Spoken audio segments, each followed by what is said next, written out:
ageism, mate. Yes, strange old. There you go. White, grey. Yeah, I know. Outrageous. Man. Well, we are the most oppressed demographic in Britain. There you go. You see. Yeah. It's interesting. On a more serious note, but kind of connected to men, the violence of young men and where the manifestation of this violence that we've seen. I mean, we have this horrific, unparalleled in terms of its horror in Southport. But of course, as you go back, the crossbow killings as well. This week, we're getting details on that. A man's pleaded guilty. And there are many others. Well, it's endemic, isn't it? Well, look, the common denominator of all of that, we're looking at that. Yeah, I'm sure you are. A packed show coming up, dominated, of course, by the creature that is the Southport killer. I will be back at some time in the not-too-distant future, I hope. Thanks for joining me today, and thanks for the team.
Across the UK, on DAB+, on YouTube, on the app, on your mobile, the home of common sense. This is Talk.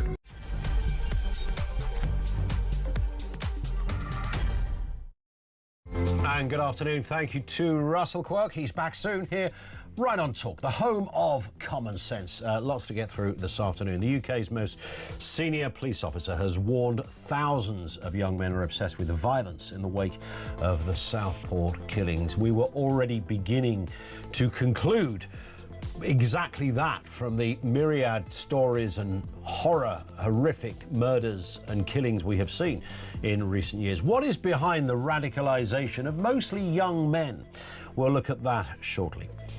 A conveyor belt of trans ideology is being blamed as the number of teens saying they suffer from gender distress is 50 times higher than it was a decade ago. 50 times higher. Donald Trump is dealing with some of that. What is our response likely to be?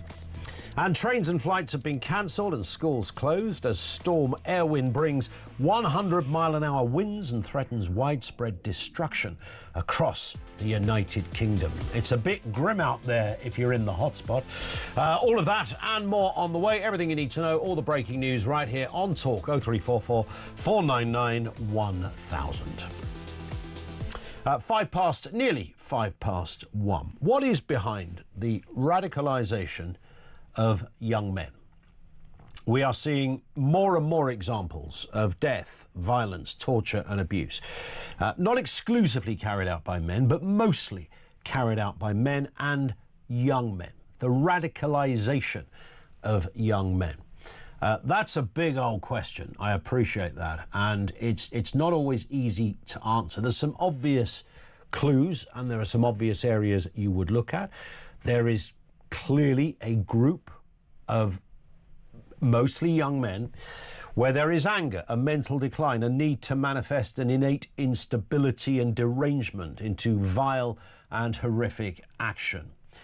Remember, you're 4 clicks away from a video of murder, mayhem, horror. If you want to watch someone being raped or tortured, beheaded or stabbed, it'll take you 5 minutes online to find that. You'll also find many chat rooms and various messaging groups where you can find a kinship with those that quite like this stuff. In fact, they laud it as a badge of honour. If you could be one of those carrying it out, you'll go down in history. You'll be the anti-hero. Of course, they won't be, but that is the sense. Sir Mark Rowley, Britain's top cop, has warned that thousands of young men are obsessing over violence online. It poses a growing threat. Is it just that?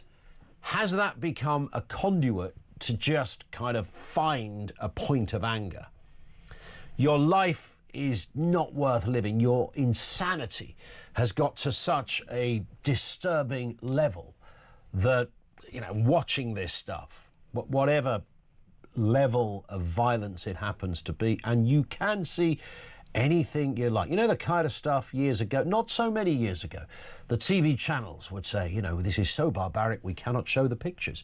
Looking back, it might have been something within the grander scale of where we are now, might have been something quite innocuous. But today, you can be sitting on a train and up flicks a video of something. You didn't ask for it, but somehow the algorithm has fed you that.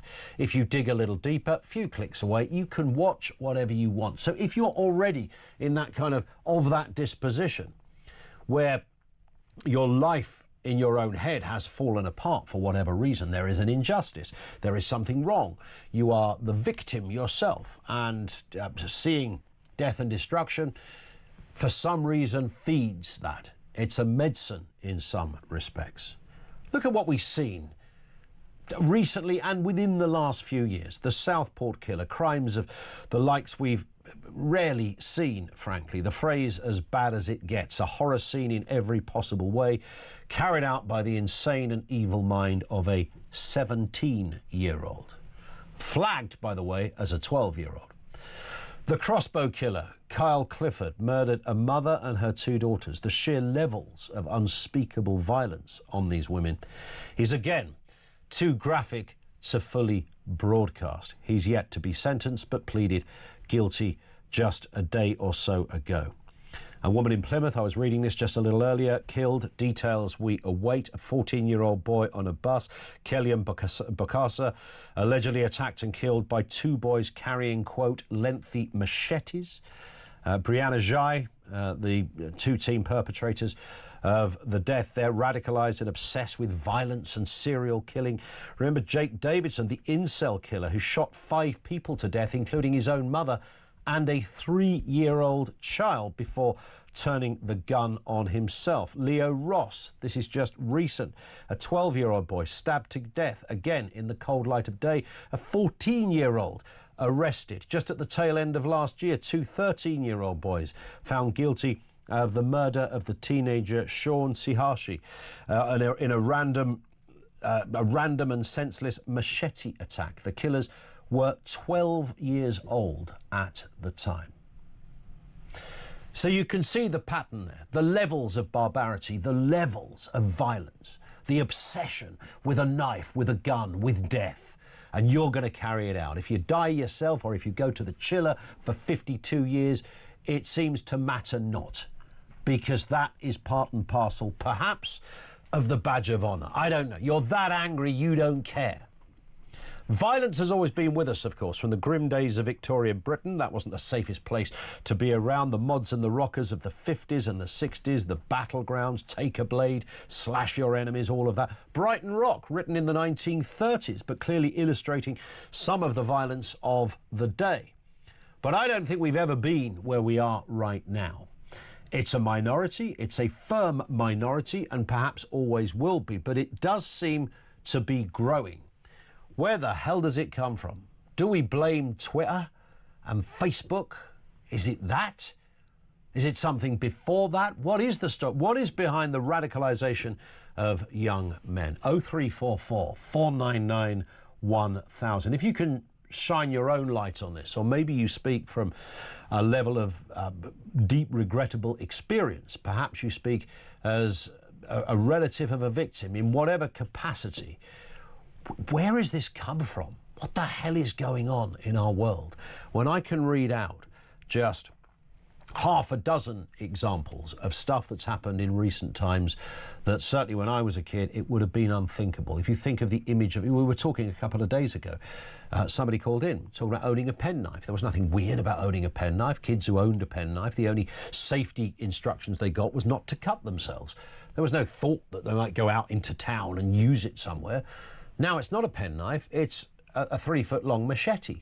Broad daylight, by the way. Broad daylight, most of this stuff is happening. Broad daylight. These are mucked up people. This is as messed up as it gets. But why? What is behind it? With us on the programme to look through this story and a few of the other big stories of the day, we have Charlie Downs, back with us, political commentator and all-round good bloke. How are you, Charlie? I am well. It's been quite a challenging few weeks following the news, as we do. It's been very distressing, especially some of the details that came out yesterday about the, the actual extent of the attack that was carried out by Axel Rulikabana. And it's difficult, I think. You know, the question you've just asked, what's radicalising young men? I've found it difficult these last couple of days to keep a level head. I'm going to be honest with you, because it's all of this information that we're hearing about what happened in Southport. It's hard not to get angry, and it's hard not to feel, just deeply upset. And, given his sentence, which I view as being ultimately quite lenient, 52 years in prison, means he may one day see the light of day, it's hard not to feel like justice hasn't been served. So just in answer to your question that you're asking the viewers today, what's radicalising young men? I think that there's a number of different factors, and I think it also it's very important about who we're talking about here. Because someone like Axel Rulikabana, some of the information that we've heard about, for example, the literature that he had in his room, some of the documents that he had on his computer, this was stuff that was, it was kind of a lot of post-colonial literature. So this is writing about how, imperial colonialism of, for example, the British Empire was an untrammeled evil. He had documents, as we know, from Al-Qaeda, from ISIS as well. He had footage of beheadings and all this sort of thing. This was clearly a very warped individual. But he is reported to have said at one time that Britain needs an ethnic cleansing style genocide, as took place in Rwanda. He called for white genocide when he was at school during a football match. This has been quite widely reported. So this is clearly a young man who, his particular brand of radicalisation is, I think, first and foremost anti-white. That's what it seems like, because the people who he targeted in his attack were young white children. The literature that he had in his room was anti-white, anti-colonial, and he seemed to harbour this very, very strong sense of resentment against the indigenous British population. But that's not to say that that's the only type of radicalisation that goes on. There's plenty of other different brands of radicalisation. And as I was just saying, to be honest with you, I as a young man, I feel the pull of it myself. I'm not gonna lie to you, because living in the time that we do, seeing the things that we see going on in this country, whether it is this case or the grooming gangs or any of the other terrible events that have been visited upon this country during my lifetime, it's hard not to get angry. And it's hard not to get angry at the political class that seems intent on suppressing dissent on these issues. Is that what it is? I mean, the anger, and interesting in the Southport case, I mean, there could be many reasons to extend your list. This person had, an obsession with the killing of children as well, so that was sort of there too. And whilst the prosecution, not the defence, the prosecution said they couldn't establish any religious or political allegiance one way or the other in any specific way. I mean, this seemed to be a mucked up bloke, and if he saw something that made him angry, he linked and anchored himself to it. But then you've got other cases. You know, we're talking about a crossbow killer who, okay, it looks like began as a domestic dispute and ended up with the killing of a mother and two daughters. Two would have witnessed the deaths of, or one would have witnessed the deaths of the other two by the looks. I mean, it's just so awful to see this. We can go back, as I was mentioning in that list, a kid stabbed on a bus, the senseless machete attack of a child in broad daylight in the tail end of last year. I mean, the list, the recent list, that's the point, Charlie. I mean, you can go back to the 70s, you can go back to the 60s, all at Myra Hindley, the serial killers, and there's been terrible terrible situations. I mentioned The Mods and the Rockers, Brighton Rock, written in the 30s. Amazing novel. If you haven't read it, I recommend it, but it's about the violence of the day in some areas. It's not new, but I feel this is a new level that we're at. Yes. Well, I think that as a generation, we are uniquely mentally sort of, I don't want to say mentally challenged, that's got the wrong sort of ring to it, but I think that my generation, you know, I was born in 2001, I'm Gen Z, we are uniquely lonely, uniquely challenged in when it comes to questions of identity. And I think that for a long time, the conversation around so-called identity politics has been very much dominated by the left. They've offered the kinds of, you know, racial identity politics, sexual identity politics, which I think we're going to talk about today, you know, sexuality and so on. All of these different kind of groups that one can sort of join and think of themselves as being a member of, along the lines of these kind of arbitrary personal characteristics. But I think a large part of the reason that so many young people do feel so kind of, you know, depressed, anxious, and in some cases drawn to radicalisation is because we have no sense of belonging. We have no sense of place, identity, purpose, and so on. And I think a large part of that in Britain is because of the fact that British culture, British history, has been so derided, so you know, so attacked during, you know, for my entire life. I've been taught that British culture is kind of doesn't even really exist. You know, it's kind of the default culture. It's interesting, isn't it? There's a sort of an analogy here with obesity. Hear me out on this. You know, a big obesity problem, nobody can work it out, and yet we have more advice and information on keeping fit and eating well than we've ever had in the human journey. Similar with this, you know, you could argue young people have got more opportunities. You know, if you want to be on the radio, make your own podcast. You want to be on the TV, make your own podcast, put it onto YouTube. If it's good, it'll beat some of the mainstream boys. You know, you can do that kind of stuff. There's loads of opportunities. Want to get into the music industry, football, etc. There's never been greater opportunities, and yet simultaneously, it clearly feels to a growing number of young people, and in this case, mostly, not exclusively, but mostly young men, that they haven't got those opportunities, that there is an injustice going on. Well, I think part of it is the kind of liberal moral paradigm that we've lived in for decades since before I was born, that has kind of taught us that to live a fulfilling life is to be as mobile as possible, as individually actualised and expressive as possible. You know, the ultimate moral good of the kind of post-war moral paradigm is individual self-expression. Once again, that's where all of this identity politics stuff comes from. The idea that you can't judge me, you can't judge my identity. But actually what that leads to is a kind of rootlessness. It's a kind of directionlessness in life. So we are without a rudder. Yes, indeed. And I think that makes, you know, unsurprisingly, makes people feel lost. And a small contingent of those lost people will descend into there's a spiral of insanity that takes hold and manifests in these horrific ways. You mentioned identity there, which brings us on to this story. A study has found that kids today are almost 50 times more likely to suffer from gender distress than they were in just 2011. Will our government, however, and I mentioned this at the beginning, adopt a kind of Donald Trump-like situation? Here he is, and here's what he said at his inauguration this week. I will also end the government policy of trying to socially engineer race and gender into every aspect of public and private life. As of today, it will henceforth be the official policy of the United States government that there are only two genders, male and female. If you played that to somebody, you know, from 10, 15 years ago and said, right, we want you to spot the controversial bit, the bit they would have picked out was, well, it's a bloke whose face looks quite orange. That would have been as controversial. Indeed. The bit about there's two genders would not have been, that wouldn't have entered anybody's mind that might be the controversial bit.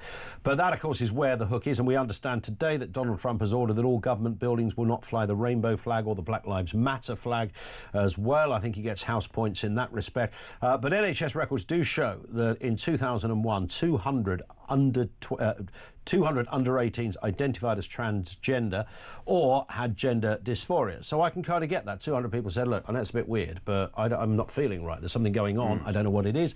I have no problem with that. However, 10,000 people by 2021. What the hell happened? Well, I mean, just on that clip of Trump, like, I totally agree with you that it's such an indictment of the time that we live in, that is somehow wow, have you heard what he said? Thing. He said there are two genders. Although, to be fair, I don't know if you feel the same, Ian, but reading through the list of Trump's executive orders has been a bit like Christmas coming early. It's just like one thing after another. It's been brilliant. Now, it's possible a lot of it will get shot down by judges, but that's neither here or there for now. But I think all of this links back to what we were just talking about, right? Because I actually think that all of this stuff is a symptom of a far more fundamental issue. Because we can point to, for example, the fact that children are taught this stuff in schools. They are taught that gender is something that is fluid, that multiple genders beyond male and female exist, that you can, legitimately become, transition into the opposite sex biologically. This is all unscientific nonsense. But it is, as I say, I think the symptom, even if it wasn't being taught in schools, we would be seeing loopy stuff like this proliferating anyway, because it's a symptom of a more, I think, spiritual sickness that has, spread across our society because of the things I've been talking about. Because liberal morality is so atomizing, because it cuts us off from any notions of the transcendent, any notions of group identity on the altar of individual satisfaction. Yes, you can be who you want to be. You can do whatever you want to do. Authority should be treated with suspicion. Convention and tradition should be shunned where possible, even though it's got a great track record. All of these things that somehow, and then you wonder why some kids are going, I don't know what the hell's going on in this world. I decided to identify as a frog when I thought it was going to bring me happiness, but it never did. So I leapt to something else. And it's because young people are looking for meaning. They are searching for meaning, and they're finding it in these places that ultimately are being given to them by the state, because they're being delivered to them through the education system and through the media and this sort of thing. But that's not where they're going to find it. And more to the point as well, I'm far from the first person to say this, but the whole trans and gender thing is so riddled with contradictions, because at once you can become, as a man, you can become a woman by undergoing a physical surgery, but actually anybody can be a woman, and it doesn't matter about the physical. You just have to say it. Yeah, it doesn't matter about your physical. No, don't worry with the physical stuff. Like in the old days of somebody who was changing sex. No, just say it. Just call it be whatever you want to be. I mean, it's a nonsense, demonstrably. Is that part and parcel of where we're at? Does it feed into the same debate in terms of the radicalisation of young men, which is what we're asking here? What do you think is behind it? We've seen so many horrific cases of just horrendous slaughter and murder, Southport being the most recent, but sadly there are others. More from Charlie in a couple of moments. 0344 499 1000. This is Talk.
for 5 years after the death penalty was abolished in 1965, and in that period, the capital murder rate went up 125%.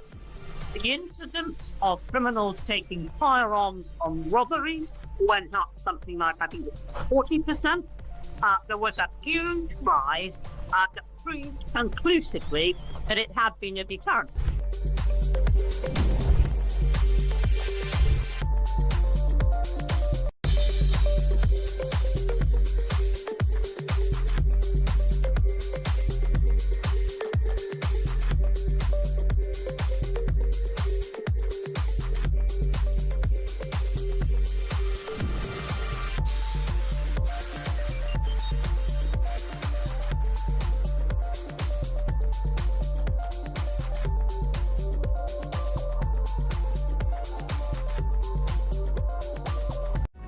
Across the UK, on DAB+, on YouTube, on the app, on your mobile, the home of common sense. This is Talk. It is Talk, 25 past 1. We've got Charlie Downs with us, political commentator, looking at the big stories of the day. Here's an interesting one. Donald Trump has ordered the release of the final classified JFK assassination files. Let's have a listen to Walter Cronkite. He's the legendary American newsreader, bringing the news to the country and the world back in the day in 1963 that the president had died. From Dallas, Texas, the flash, apparently official, President Kennedy died at 1 p.m. Central Standard Time, 2 o'clock Eastern Standard Time, some 38 minutes ago. There it is. He was around until recently, that guy. I saw him interviewed. Really? Obviously, he will always be remembered for that famous clip. But the declassification of the remaining documents of JFK has been released. Trump signed the order yesterday. The problem is with that sentence, it's the declassification of the bits they can declassify, which apparently is about 1% of the file and doesn't mention the CIA. Well, there's a surprise. You know. I mean, I think that there must be a strategy at play here for Trump to be declassifying these documents, whether it is to show himself as being the great kind of deep state attacker, you know, the great transparency, you know, sort of bringer of transparency to what goes on in the government. But you're right. I mean, this isn't actually really, I think, going to give us the truth. I mean, it's interesting. If you read in 2023, there was a YouGov poll that found that 54% of Americans don't believe that Lee Harvey Oswald acted alone.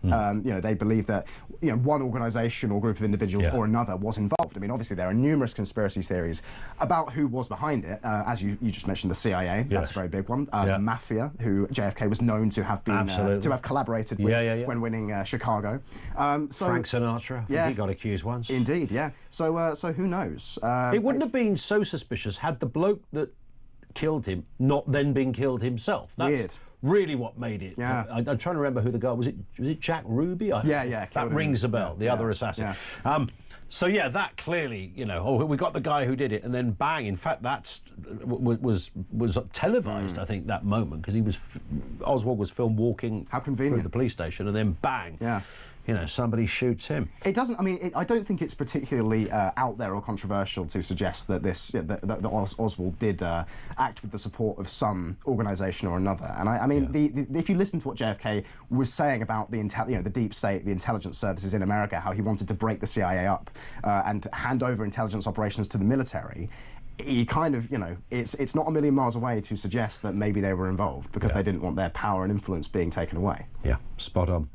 And a final one, Charlie. The civil service can still hire diversity staff despite a crackdown, so they can still go ahead. There's guidance phasing out EDI roles, equality, diversity and inclusion. Former Common Sense Minister Esther McVey's crackdown aimed to end standalone EDI positions, embedding diversity responsibilities into broader HR roles. Look, there's nothing wrong with employing, you know, there's nothing wrong with having a diverse workload. There's a lot wrong with saying, let's not employ some white people, even though you're actually in a country that is mostly white.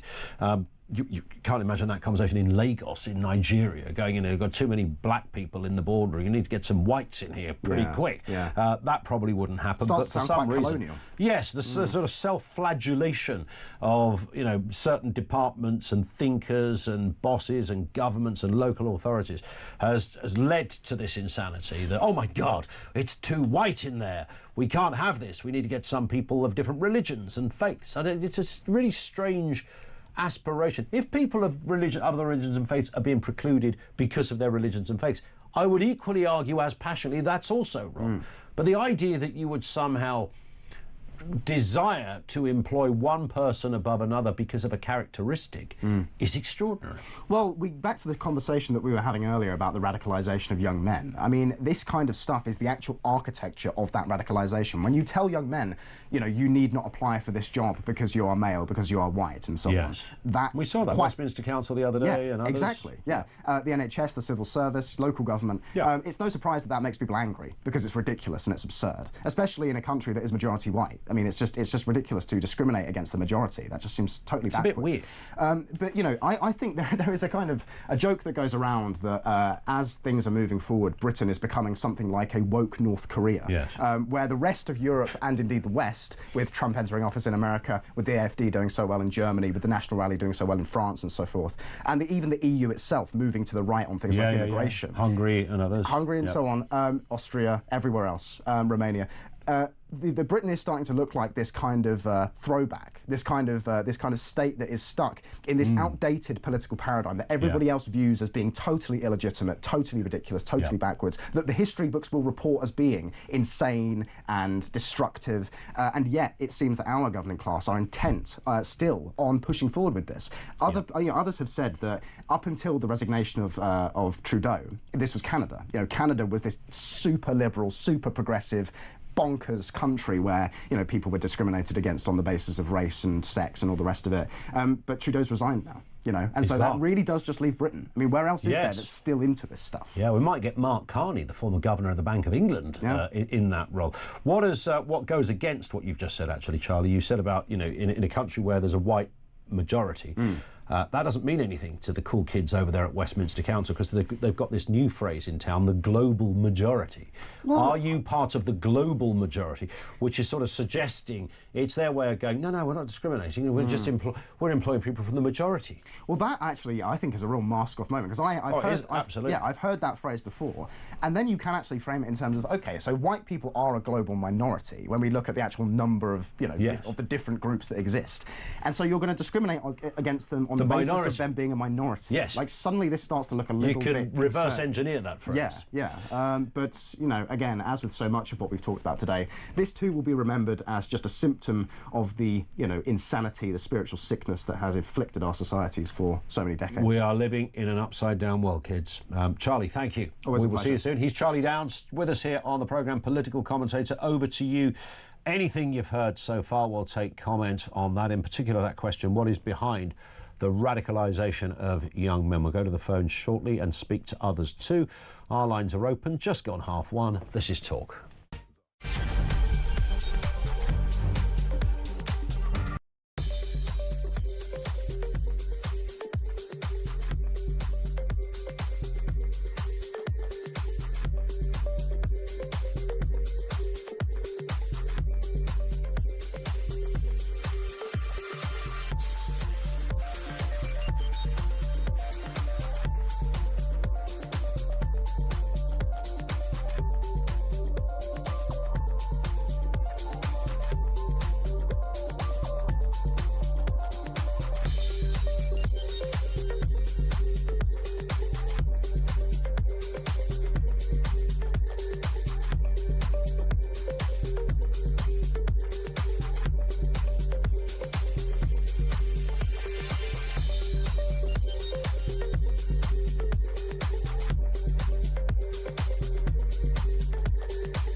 across the UK.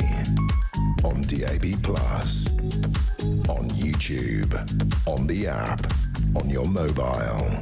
The home of common sense. This is Talk.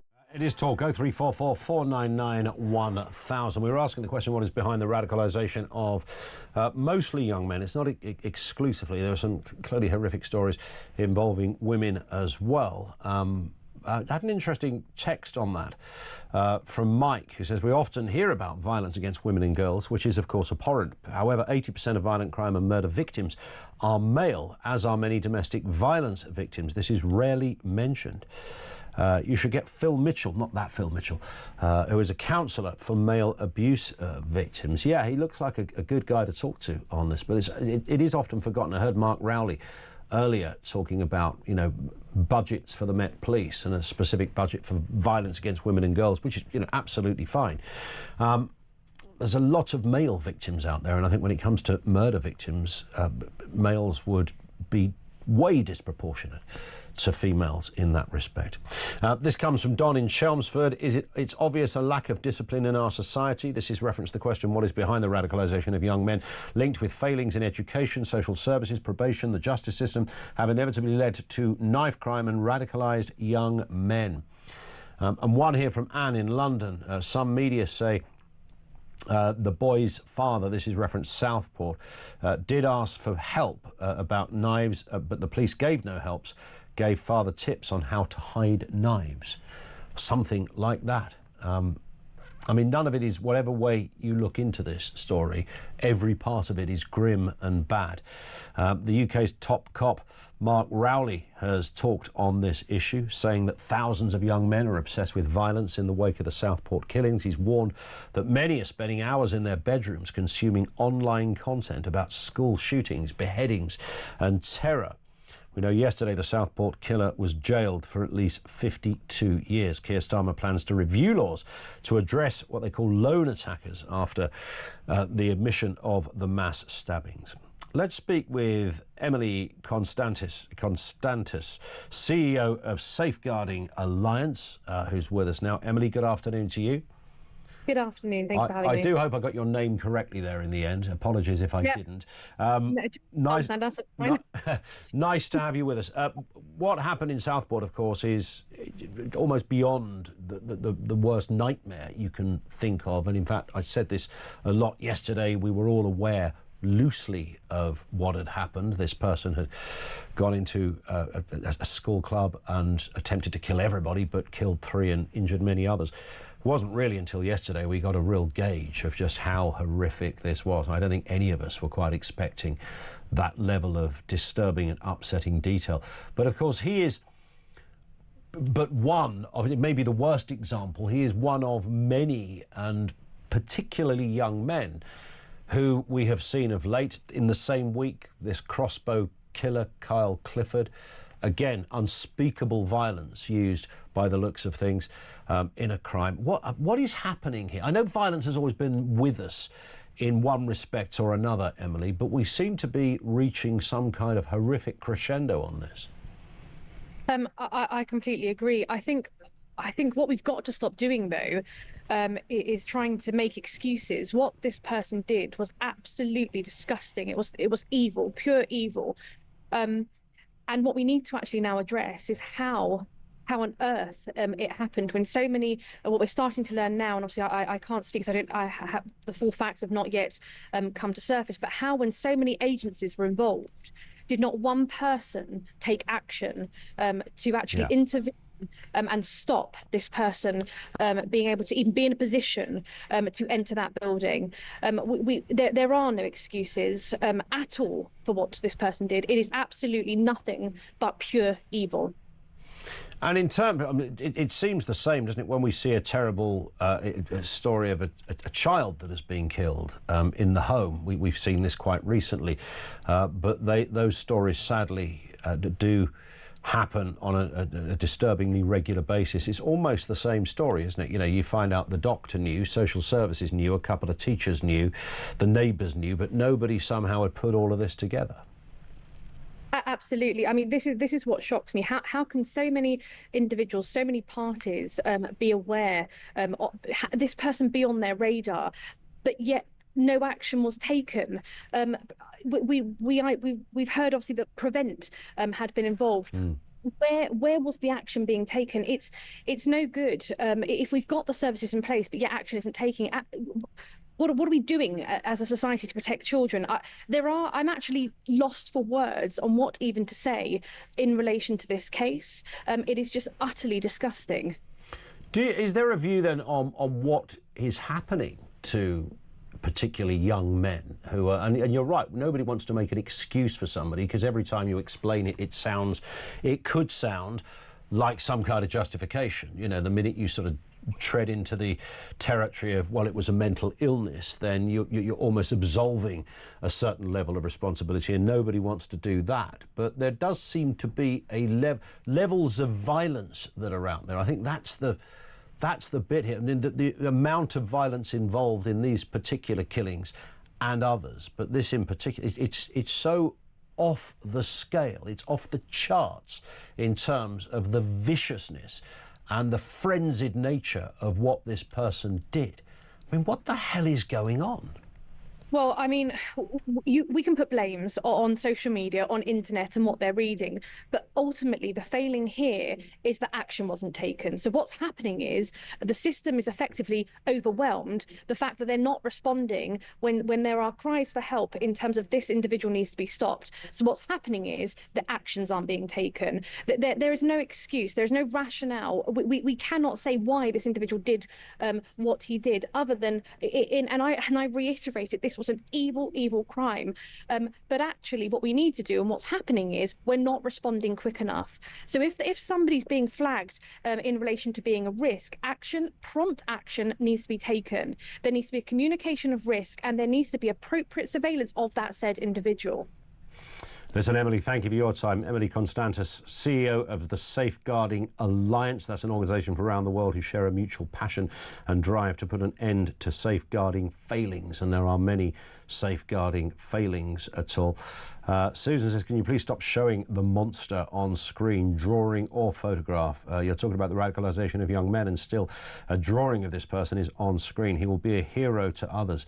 I don't think, I mean, I'm not even naming the guy.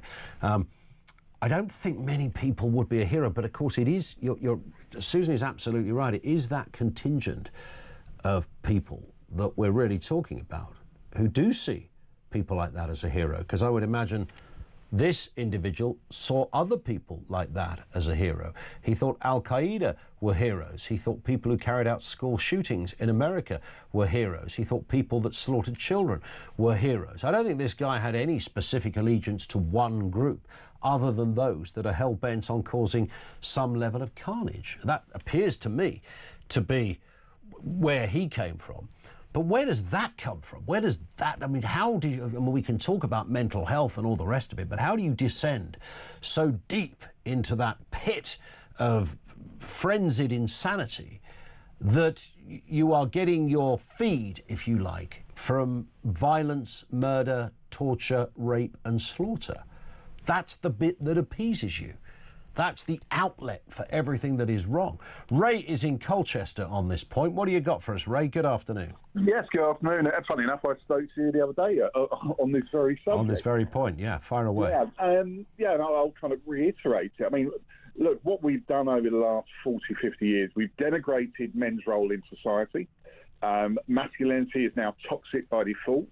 We've changed an education system so it's no longer suited for men. It's not about, you know, sportsmanship and all of those things that used to be geared for men. It's now geared more for females. Yeah. So we've created a world where men themselves are no longer see a proper role for themselves.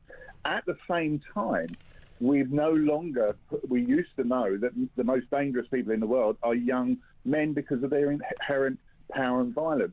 And we used to put in the army or give them skills or train them that actually give them disciplines. We stopped doing that. So now what we have is basically a group of people who are denigrated at every turn. And then on top of that, we then give them the most powerful thing we've ever invented, the internet, which is now has algorithms which feeds them the very things that they want in their small little bunkers or where in their rooms. So but why would I mean? I'm with you on what you're saying, that we've sort of emasculated this entire group of young people, but at the same time, most of them wouldn't turn to violence to kind of fill a void. No, but here's the rub. What we've also done at the same time, the way we used to bring up children, we used to have strong boundaries. Some people still have strong boundaries, but that magic word no is now really, if it's heard at all, it's a very flexible no. So when you no longer have boundaries and when you push against those walls and you find those walls are flexible, when you finally come up to something, it be in a relationship where that word no now means something, because you've never had to cope with the actually being disappointed in life, never knowing how to cope with failure. That's why then blokes then resort to violence, because that's their default position. Is it also a kind of, you know, because these lone figures who have, and they are so often lone figures, you know, very rarely is it someone who's got an active social life and they play five-a-side at the weekend, and on a Saturday night they're down at the cinema with a box of popcorn. These are usually people who'd spend a lot of time, if not all their time, in the bedroom, just relentlessly watching bad stuff. Is it copycat related as well? Because, you know, if you are living in an existence where there are no mates, you've got no circle of friends or social life or relationship, then, you know, you get into some of these chat rooms and these groups and you find a kinship, right? You find other people, wow, he thinks like me. There's an injustice. Yeah, I'm being discriminated against because I'm a bloke, or because I'm, you know, the wrong colour, or because I, you know, won't conform to what people call the rule book, etc.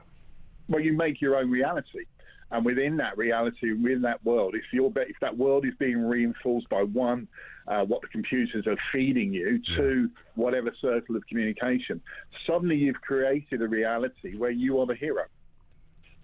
Yeah? Yeah. And so you've now got an absolutely toxic situation. You've got someone who effectively becomes socially cut off from around them, is being fed by the algorithm what they wish to see, and very much like having any drug, it releases endorphins, so you're basically going to keep on doing it. You then have all this world where you're creating your own world of which you are the hero, and that definition of hero is now warped. And you've satisfied yourself that the injustice is very real, it's not imagined, you know, this is genuinely happening. Everything is an injustice. It's all against me. I need to, somehow get some sort of retribution on all of the ills and injustices that are going on in my life. Listen, Ray, thank you. That's Ray in Colchester on radicalisation. I mean, I think there it is, right there in a nutshell. A lot of what Ray was just saying does explain it. We perhaps just live in a world where you can facilitate your kind of evilness, or your kind of vacuum, whatever it is, you can facilitate it via other groups of people. You know, I mentioned at the beginning the incel murder, a big list that I gave of people who'd carried out horrendous attacks. And a couple of years ago, the incel murderer Jake Davidson, who shot 5 people to death. That included his own mother and a 3-year-old. This was in Plymouth, as I remember rightly, and it was horrific. But again, the story, the backstory, you know, the radicalisation, the whole incel thing and everything that had gone with it. You know, he was part of groups and comment boards and all sorts of social media networks that kind of fanned the flames of what he saw was wrong. And he was going to be the one to act on it. And I'll be a hero to those people. I won't be around to witness it, because this person turned the gun on themselves, leaving 5 dead and 6 including him. But that was a good example of that. You know, here's my vacuous life. Life's unfair. It's almost like the kind of teen angst thing that never goes away, I suppose. 0344 499 1000. What is behind the radicalisation of young men? Our lines are open. This is Talk.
The UK government has absolutely blown it as far as I'm concerned, with standard and that. If we want to try and avoid these bruising tariffs and the multi-billion whisky, salmon, haggis and tweed industries, we had to protect these industries, then our First Minister John Swinney should race out the traps and invite him and welcome this world-famous son of a Scottish immigrant to Scotland.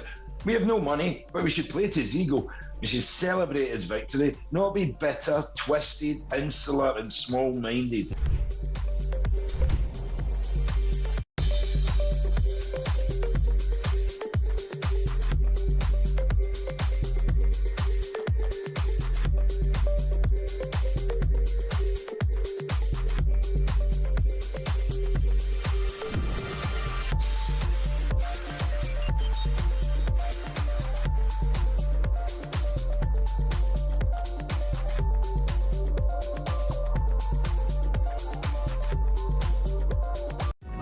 Across the UK, on DAB+, on YouTube, on the app, on your mobile, the home of common sense.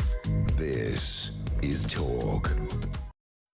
It is Talk. This comes in from Sally, who says, where was the Southport Monster getting money from to order all of those knives, seeds and stuff found in his home? Whose bank account was funding these transactions? He's obviously commandeered the living room as his home, so I assume his parents were fully aware of his behaviour.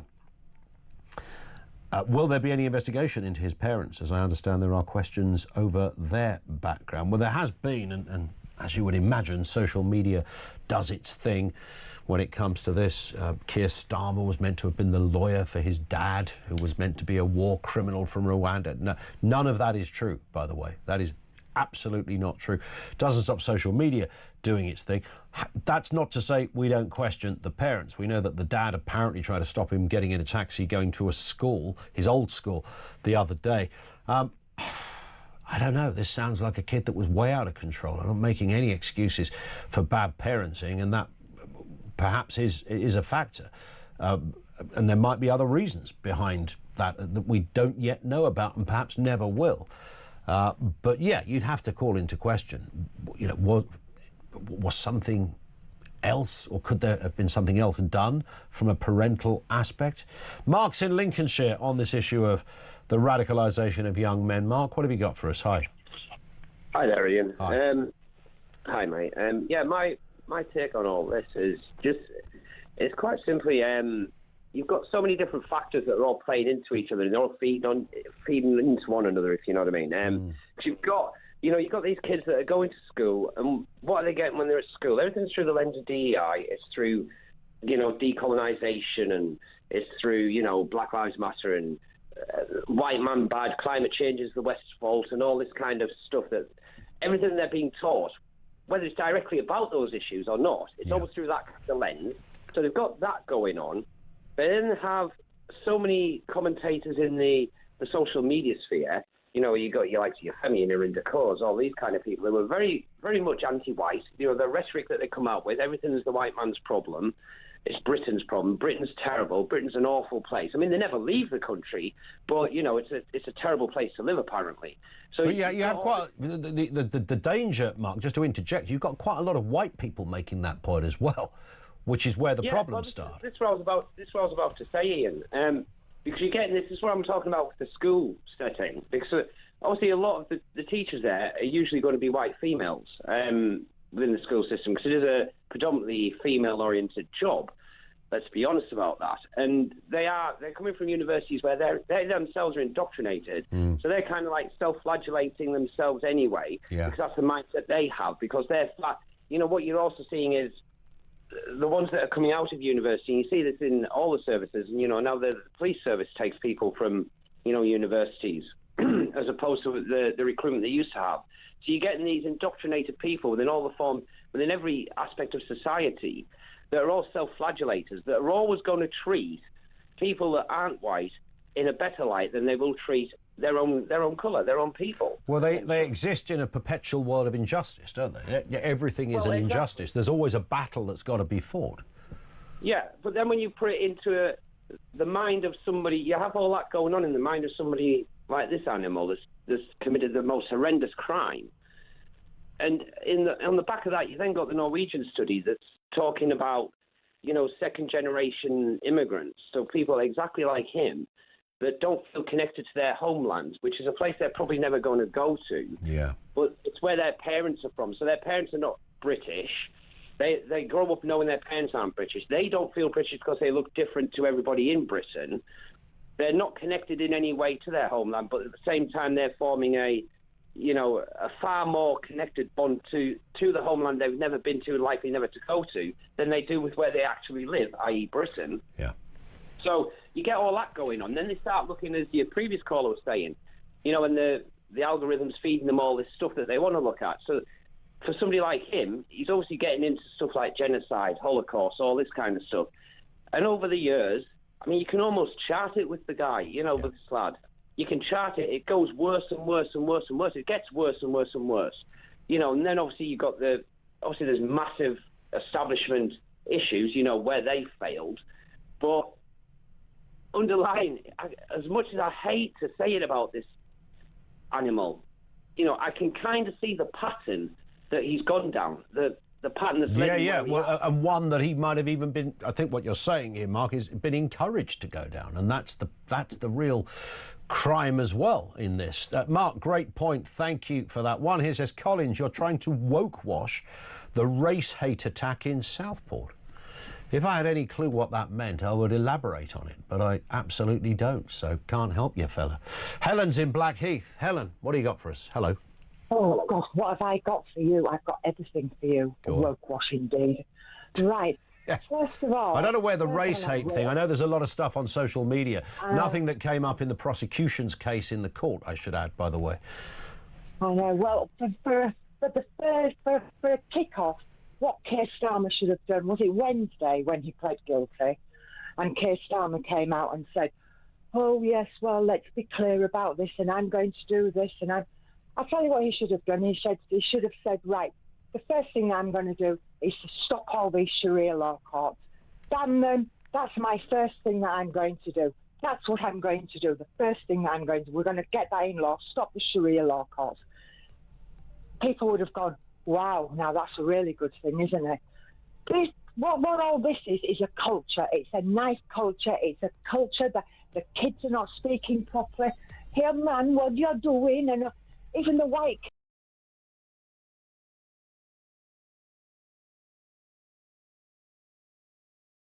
speak, how to dress. This is what we should be doing. This is not about. This is not about. We're fed up of saying, oh, we're really sorry what's happened, and I am. Let's do something about it. Let's change it. We need to listen to change things and get a sense of cohesion, Helen. We need a Prime Minister that is going to sound as if he means business, and we sadly don't have one. Helen, thank you. Passionate stuff. Our lines are open. Back with more after the news at 2.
across the UK. On DAB+, on YouTube, on the app, on your mobile. The home of common sense. This is Talk.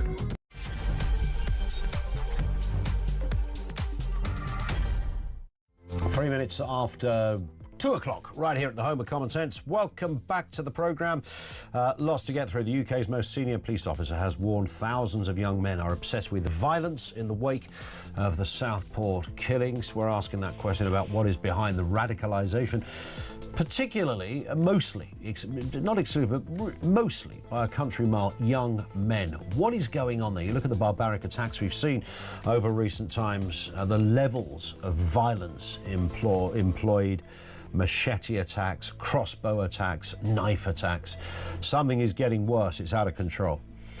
Also this afternoon, the Prime Minister is being accused of bending the knee, not for the first time, to Brussels after he opened the door to a new customs deal with the EU. What would that mean in practice? And is he trying to get us to rejoin? Details on the way, and trains and flights have been cancelled and schools closed as Storm Irwin brings 100-mile-an-hour winds and threatens widespread destruction across the UK. There it is. It's not Irwin, is it? It's Airwin, I think. Is it Airwin? Airwin. There we go. You've got to get your storms right, otherwise you're nothing, frankly. Thank you for that. 0344 499 1000. One here says, Ian, you're being led down a path of trying to understand why this scrote carried out these atrocities. Can you see the boys in the bedroom thing is just a diversionary tactic? I don't know what that really means either, to be honest. I don't know who it's from. I mean, I don't think it's. I don't think anybody who would say that if the pattern is that this is lots of boys that spent lots of times in their bedroom disproportionately watching iffy videos, glorifying knife crime, that seems to be a pattern. I think if you were Columbo, you'd certainly identify that as a factor. I don't think it's the answer, though. I think the answer comes before that. I think the bedroom radicalisation thing facilitates something that came from elsewhere, and we've had a lot of great calls on where it might have come from. Let's get a word on this and a few other stories as well. Political commentator Chloe Dobbs is back with us. Afternoon to you, Chloe.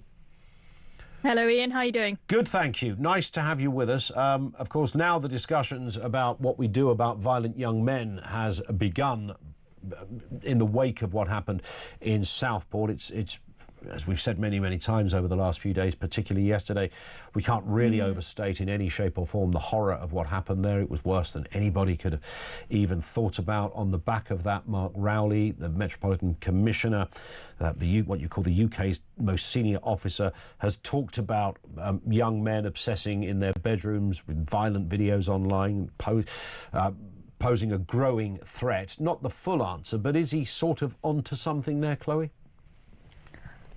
I think that to suggest that the Southport attack was all a consequence of, for example, Elon Musk not controlling X and Jeff Bezos not controlling people's ability to purchase knives. I mean, anyone can get hold of a knife. I think sometimes that it turns focus away from the real problem and turns focus away from the failure of authorities. This kid was referred to prevent on multiple occasions, 3 times, yet nothing was done. These tragedies could have been prevented if the authorities did the right thing. So it feels a little bit, this focus on social media, people sitting in their bedrooms, a way of focusing the blame away from the people that actually need to be held to account. But that being said, I do think that kids these days, they are not socialised properly, they are not developed properly, especially children who are only children and they don't have a sibling to play with and they're just sat in front of an iPad all day at home. We know I spent time out in Syria talking to people about ISIS, and I learnt that a heck of a lot of the people that they converted to ISIS who then went over to Syria to join them, they did it all online, grooming people via social media, and that is very concerning. It is very concerning. Whether there is a deeper root behind the sort of radicalisation, I say mostly young men, it's not exclusive, but it is mostly young men that we find who are... I mean, you've obviously got gang culture as one issue, and you could maybe separate that from others. But the levels of violence that are used, I mean, I think that is rather interesting. We have the horrendous story of the crossbow attacker who this week admitted to murder. He previously denied that. Kyle Clifford, a mother and 2 daughters. You know, I mean, it's unspeakable that the extent that this man appears to have gone to carry out, to make killing as horrific as he could. You think, now, this was a former soldier, we understand, who knows what the finer reasons are, but there are certainly correlations between levels of violence here. You know, a kid walking the streets in an unprovoked attack suddenly gets killed by a machete. That story, the kid on the bus, again, quote, lengthy machetes. These are allegations because there are cases going on. The incel killer, a 12-year-old stabbed to death. These are all recent. Sean Sisahai, random attack senses, machete attack killers were 12 years old at the time. I mean, what the hell is going on? It is a really, really concerning state of affairs. I am just so sickened every time I hear story after story of an atrocity which often it looks like could have been prevented or if authorities had done the right thing. I think you're always going to have in society some people who are very mentally unwell and are led to extremism and are led to violence. And we need to make sure that we do the right things to make sure that those people cannot carry out the attacks that they do.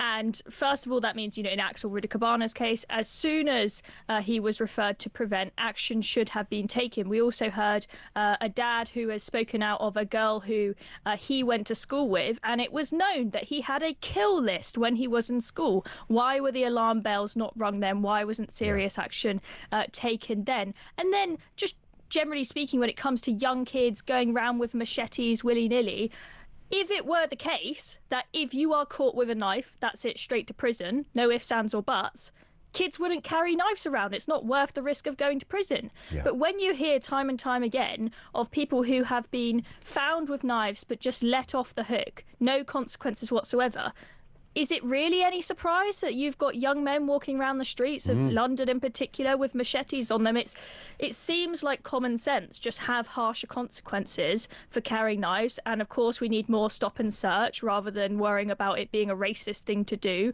That also would have a big impact. We just need a return to law and order in this country. It feels like Britain has become a lawless society. Yeah, and we've 100% kind of reduced the perception or the severity of knife carrying. It's not, you know, it's not that taboo.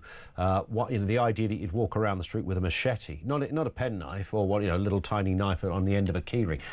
Well, dueling is back. Dueling is back in fashion. We keep on seeing videos of people having duels in broad daylight out on the street. Yeah, where are the consequences for these people? And that is the answer to stopping people carrying knives: is harsh consequences for carrying it. Not let's go over go after Jeff Bezos because he was able to purchase. Axel Rudikabana was able to purchase a knife online. If he couldn't purchase one on Amazon, he could have just got it out of his parents' kitchen drawer. 100%. Okay. It's not hard to get hold of knives, and you're never going to be able to stop the ability to access them, but you need to have harsh consequences for people carrying them out in public. There it is. Let's move on to this story. Keir Starmer refusing to rule out joining the EU customs deal. Downing Street would not rule it out. The Pan-Euro-Mediterranean Convention, there's a mouthful, which the EU's Maros Sefcovic proposed. Starmer has vowed to reset the UK-EU relations, but ruled out joining the single market or customs union. But this would allow tariff-free trades in goods across Europe and some North African and other nations as well. So what do we make of this? I mean, is this a good move if you can get some extra trade going but not rejoin the EU? Fantastic. Or is it a tacit, sneaky, slightly nefarious journey back to Brussels? Look, the reality is that we are going to have to deal with the EU at times, and we are going to have to negotiate with them on some things. So some people will go up in arms every time they see Keir Starmer talking to the EU at all.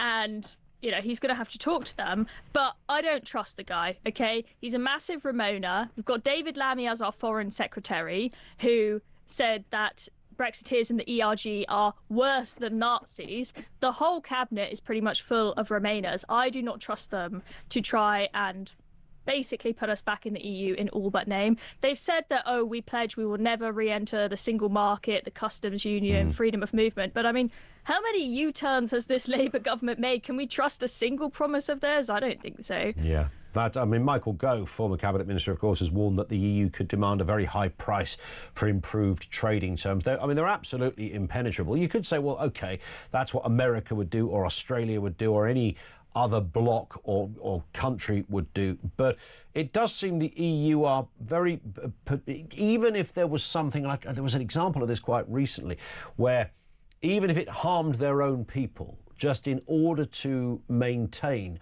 the rigidity of the EU rule book, they would do it. And that could have meant that, groups of within the bloc were harmed economically. So they do seem impervious to change over there at EU HQ. Absolutely. And you speak there about the EU doing things which are not in the interest of their own people. Let's look back at when we were trying to negotiate during Brexit, trying to get a good deal. I was absolutely gobsmacked by the way that they treated us and messed us around. Sure, we were leaving and there was some reason to be a bit upset about that, but it was in their interest to make a deal with us, which would mean that they benefit from trade with us. But they really wanted to punish us. They were an absolute nightmare, not willing to compromise on anything. They were just absolutely awful to us. And so I don't trust them to put a good deal together for anything we negotiate on in the future.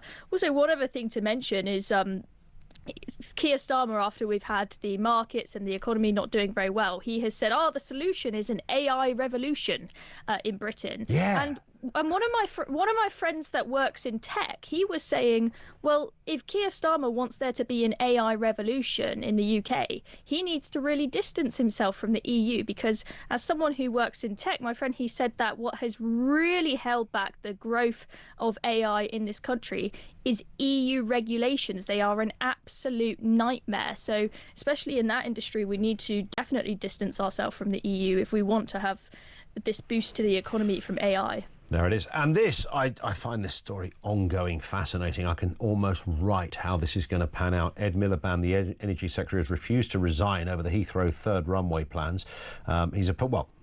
He will refuse to resign, I think is the way to put it. Miliband, of course, opposed a new runway back in 2018, but now focuses on delivering clean energy goals. Now, we know that Sadiq Khan is also against a third runway, but the Chancellor apparently is pro a third runway. So, Rachel Reeves has gone from zero to hero because of net zero, which is an interesting way to look at it. But the others left behind, the Milibands and the like, are saying, no.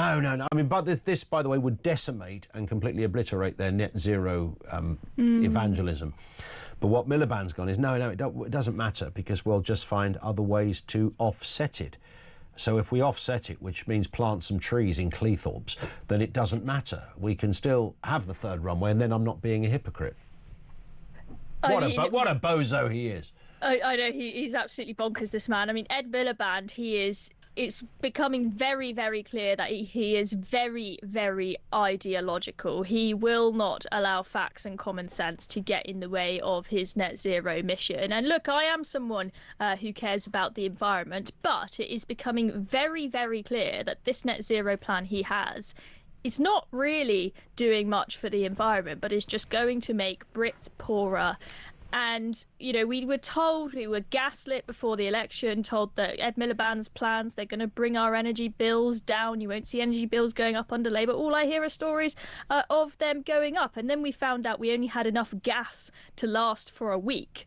And we have nowhere near enough wind turbines and solar panels at this stage for us to be able to be completely reliant on them. Yet we are closing down oil and gas. It is just absolutely bonkers. Even if you are as pro-environment as it gets, you would, if you're smart, you would understand that we still need some fossil fuels whilst we are weaning ourselves off them. It's completely bonkers. And I think Ed Miliband, on the question of him not resigning over the third runway, I think he realises now that his plan is proving to be bad for the economy, that if he leaves and he resigns, they might put someone in who actually says, right, this net zero plan of Ed Miliband's is a load of rubbish. It's going to destroy our economy, make Brits poorer.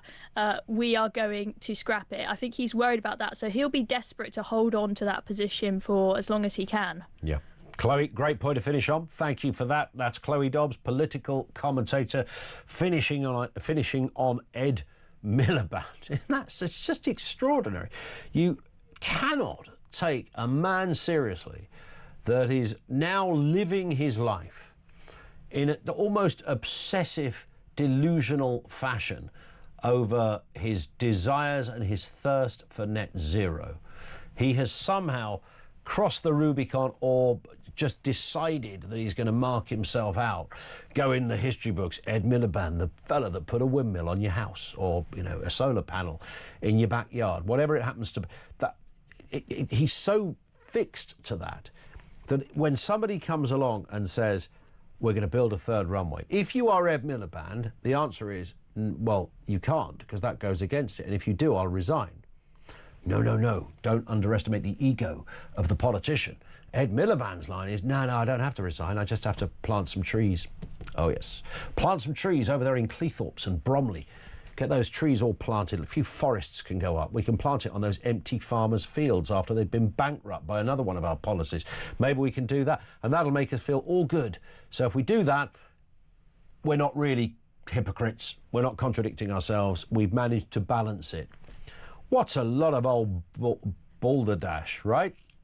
Come on, Ed, walk the plank, man. What's wrong with you? 0344 499 1000. That is where you'll find us. Back to your calls and comments coming next on Talk.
The fact that Keir Starmer hasn't even picked up the phone to the president it's an absolute disgrace, and it doesn't instill much confidence in international relations. He's not even in the top 10 of countries that Donald Trump wants to talk to. Yesterday, he had a conversation with the Crown Prince of Saudi Arabia, Mohammed bin Salman, in where he extracted $600 billion out of him. Starmer's just looking more and more irrelevant, isn't he? It's not the great power that it once was, and, you know, we're an international laughingstock, Mike.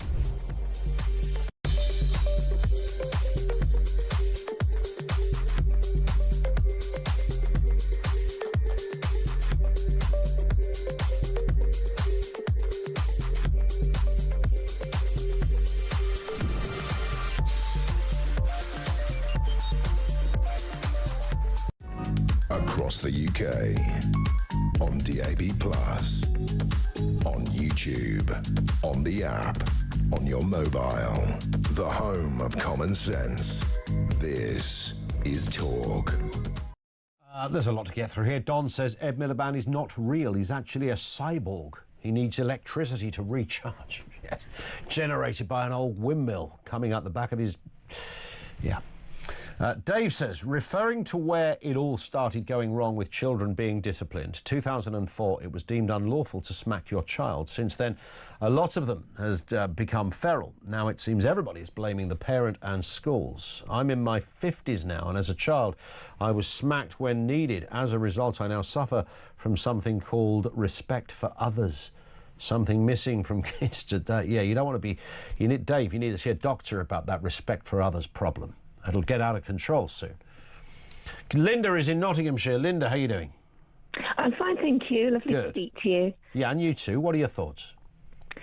It's regarding Axel, and I know it's not going to be a popular thought, but if I just give you a bit of my background, I worked in education for 30 years as a teaching assistant. I worked in a special school. A lot of those students had autism. And then I moved to mainstream and again worked with students with autism obviously in the mainstream setting. And then my final job was as an advisor practitioner working for the county council, going into schools, delivering training, supporting staff with students with autism.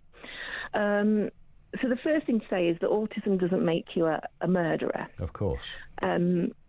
But having seen and read what I know about this case, it's quite clear this Axel has no empathy. And so when people are saying in court, he showed no remorse, if you have no empathy, you aren't going to show remorse unless you pretend to show it. And clearly, something started to go wrong around the time when he moved to secondary school.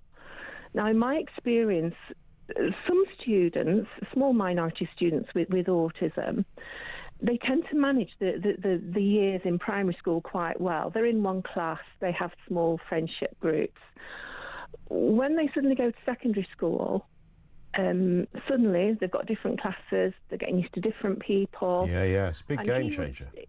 That's it. And suddenly, if his special interest was something that made him stand out, he would quickly become a misfit.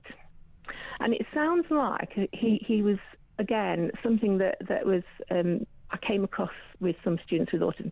They told it how it was, and he seemed to match that profile. So, for example, when he was caught going into school with a knife, and someone said to you, "Why are you bringing a knife in to use it?" Yeah. He didn't hold back. He told it how he was. What did he say after he'd killed? But the thing is, it seems like something went badly wrong in school. And in my experience, when I've worked with a small minority of students that might be similar, they suddenly start passing, they can't stay in school, it's not safe, they get passed on to another agency, and then suddenly they start voting with their feet and they become bedroom dwellers. And I know there's been some criticism of the parents, but my best friend who also works in education has a son with autism, and I can tell you there's not much help out there at the moment for parents who have children who may be very difficult in the home. Yep. It's one thing getting a toddler to school, it's another thing trying to get a teenager to school. So there's the suggestion here, I guess, Linda, is there's a kind of collection of events, but the foundations might have been his diagnosis, if that's what it was, which then leads to other... Yeah, in his case. But that, as you rightly said, it wouldn't be the case of anybody with autism, but it might well be that those that carry out terrible attacks do have some kind of, I don't know, mental diagnosis, if that's the right way to phrase it. Yeah, that's it. I mean, I've worked with a lot of students that have autism and don't have a diagnosis, and they use their what I call their autistic strengths to great abilities. But there are also some that it presents a dark side to them. in a small minority of cases. And I do think, you know, the fact that when he was in court, you know, he was, sorry, that's my dog, the way he was responding, he wasn't empathising with the parents. He wasn't thinking about how they were feeling. He was thinking about himself. And again, that is very classic of someone who doesn't have empathy. Yeah. But to assume, I think people are assuming, well, you know, I heard Anne Widdecombe talking to one of your presenters this morning saying, you know, by the time he was, you know, someone 17, they should have developed empathy.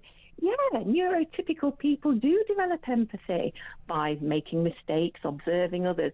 But if you don't have that theory of mind, that empathy... Then you're never going to develop it, right? So... Well, you can be taught it in a way, to a certain extent.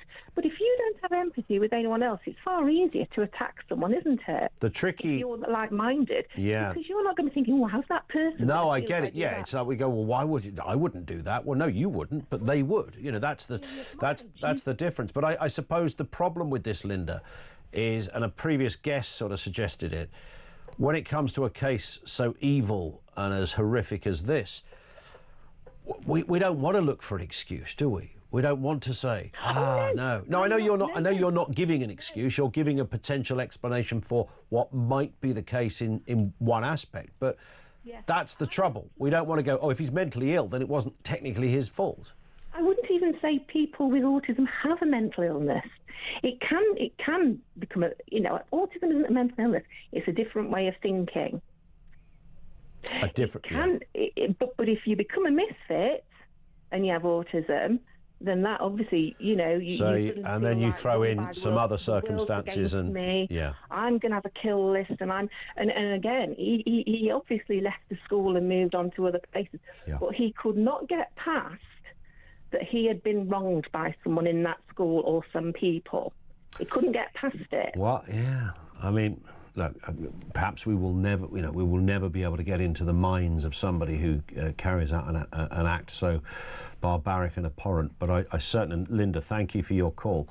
But I would say the one thing I think we can probably all agree on, it doesn't sound like there's just one thing that was going on here, and other cases that are nothing is quite as barbaric as this. Merle said, for those who are trying to imply that there's some kind of race issue here, I know this area well and where this happened. This was a man intent on killing all of those children and everybody else in the room. Had that been the case, I can guarantee it would have been people and children of many colours and backgrounds, not all white. Think before you speak. I don't think that bit's aimed at me, but there is a school of thought. Thank you. 0344 499 1000. We'll continue onwards and inevitably upwards in a couple of moments' time. That's our number. Get in touch there. 87222 if you want to send a message through. You can send a voice note as well. The voice of doom will return. We think it's day 11, might be day 12. We'll establish that in a couple of moments. Our lines are open. This is Talk.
across the UK. On DAB+, on YouTube, on the app, on your mobile. The home of common sense. This is Talk. We've got a bit of transport chaos out there, as you can imagine. Just gone 2:30, by the way, because there is another storm. It's Storm Erwin. I think I've got that right. Storm Erwin bringing winds of up to 100 miles per hour. That's a lot of miles per hour of wind right there. More than 1,000 flights are believed to have been cancelled. That's 1,000 flights. That affects about 150,000 passengers. It's funny when you say those words or you hear it on the radio or the telly, you don't think there's somebody standing there at an airport with their family and some suitcases ready to travel. It's a nightmare. Rail services, ferries also disrupted. Millions are urged to stay indoors. Let's speak to a man who never hangs around in an airport lounge. He's always on and off a plane. Travel correspondent, The Independent. Simon Calder is with us. Simon, good afternoon to you. Yeah, Ian, here I am at King's Cross Station in London, the hub for the East Coast Main Line linking London with Yorkshire, North East England and Scotland. Although today, well, you're not going to get any further than the Tyne, nothing running north of Newcastle. Actually, people urged not to travel any further north than York. Across on the West Coast Main Line, of course, linking London with Glasgow. That line closed north of Preston, and that means, well, that's only about halfway between London and Glasgow. There's an awful lot of people who won't be getting where they need to be today. Now, the people here at King's Cross are saying you can use your ticket anytime up until Monday. The big problem is, unfortunately, there's going to be engineering work tomorrow and Sunday, which means that if you do travel between London and North East England, you're going to be on a rail replacement bus. Nice. But at least you should get there eventually. And yeah, exactly as you say, on the the airlines, 150,000 approximately people affected by those many cancellations. Every flight that I can see within Scotland on Logan Air, hundreds of flights to and from Scotland and also from Northern Ireland, and it's been absolutely miserable. Lots of diversions as well. Ryanair has been making brave attempts to get into Glasgow and Edinburgh, but quite often people have arrived in rather different places from where they were expecting. At no stage, of course, was safety compromised. Yeah. It depends where you arrive at, doesn't it? If you won't, and if you've got time on your hands. If you arrive at a better place, happy days. Look, I'm in Dubai. I didn't expect that. I thought I was going to Scunthorpe. Brilliant, but you know, it doesn't always work out like that. It's interesting, the trains, Simon. I mean, it might sound like an obvious question. Why do the trains have to stop? Because it's a bit windy. We can understand why planes don't fly, but you might think, well, surely a train just goes a bit slower. It can make the journey. Yeah, OK, so let's start with all the massive cancellations. Actually, the entire ScotRail network is out of operation today. Now, that is going to affect hundreds of thousands of passengers. They basically are just doing this out of what I think they would call an abundance of caution. And yes, they will actually be running trains without passengers on. They're going to be inspecting all the lines before they even take passengers again. There's also cancellations in Northern Ireland, nothing running on the railways there, or indeed the bus services. And I guess they would simply say, look, if you've got red weather warnings, if everyone's being told to stay at home, first of all, we can't get our staff to work in order to do this, and secondly, it's not going to be secure. So yeah, other parts of the UK, well, we've had massive problems with fallen trees. There's been one blocking the line between Stafford and Wolverhampton, really important part of the West Coast Main Line. Another one between Derby and Sheffield, all of them leading to long delays and cancellations. And I'm afraid things are not going immediately to get better tomorrow. Already we've got northern trains saying that they will be cancelling trains on a number of routes all day tomorrow because of the after effects of Storm Eowyn, as I'm going to call it. I like it. That sounds better. Have you got any good news, Simon? Any good news out there? Something you can tell us? Free holidays for all? No, not quite. But I am going to say that there will be several thousand passengers who might have thought, oh, our flight's going to be cancelled because nothing's moving out of Edinburgh, Glasgow, Belfast International. But actually, they are going to get away on holiday because you've got airlines like Jet2 going to Rome and EasyJet going to Egypt, where they've delayed the flights by many hours.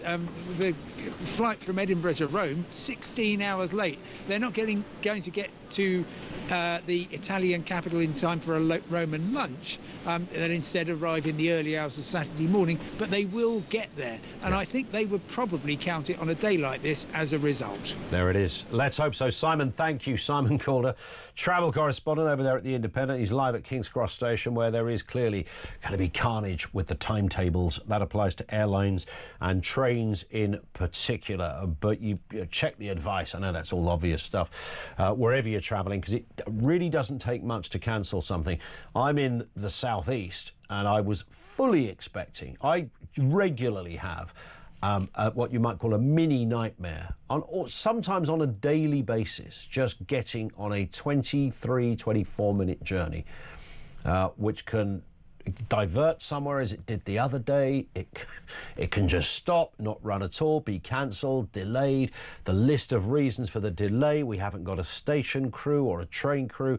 There's vandalism on the line, there's trespassers on the line, there's signalling. I mean, it just goes on and on. And curiously, today everything was tickety-boo.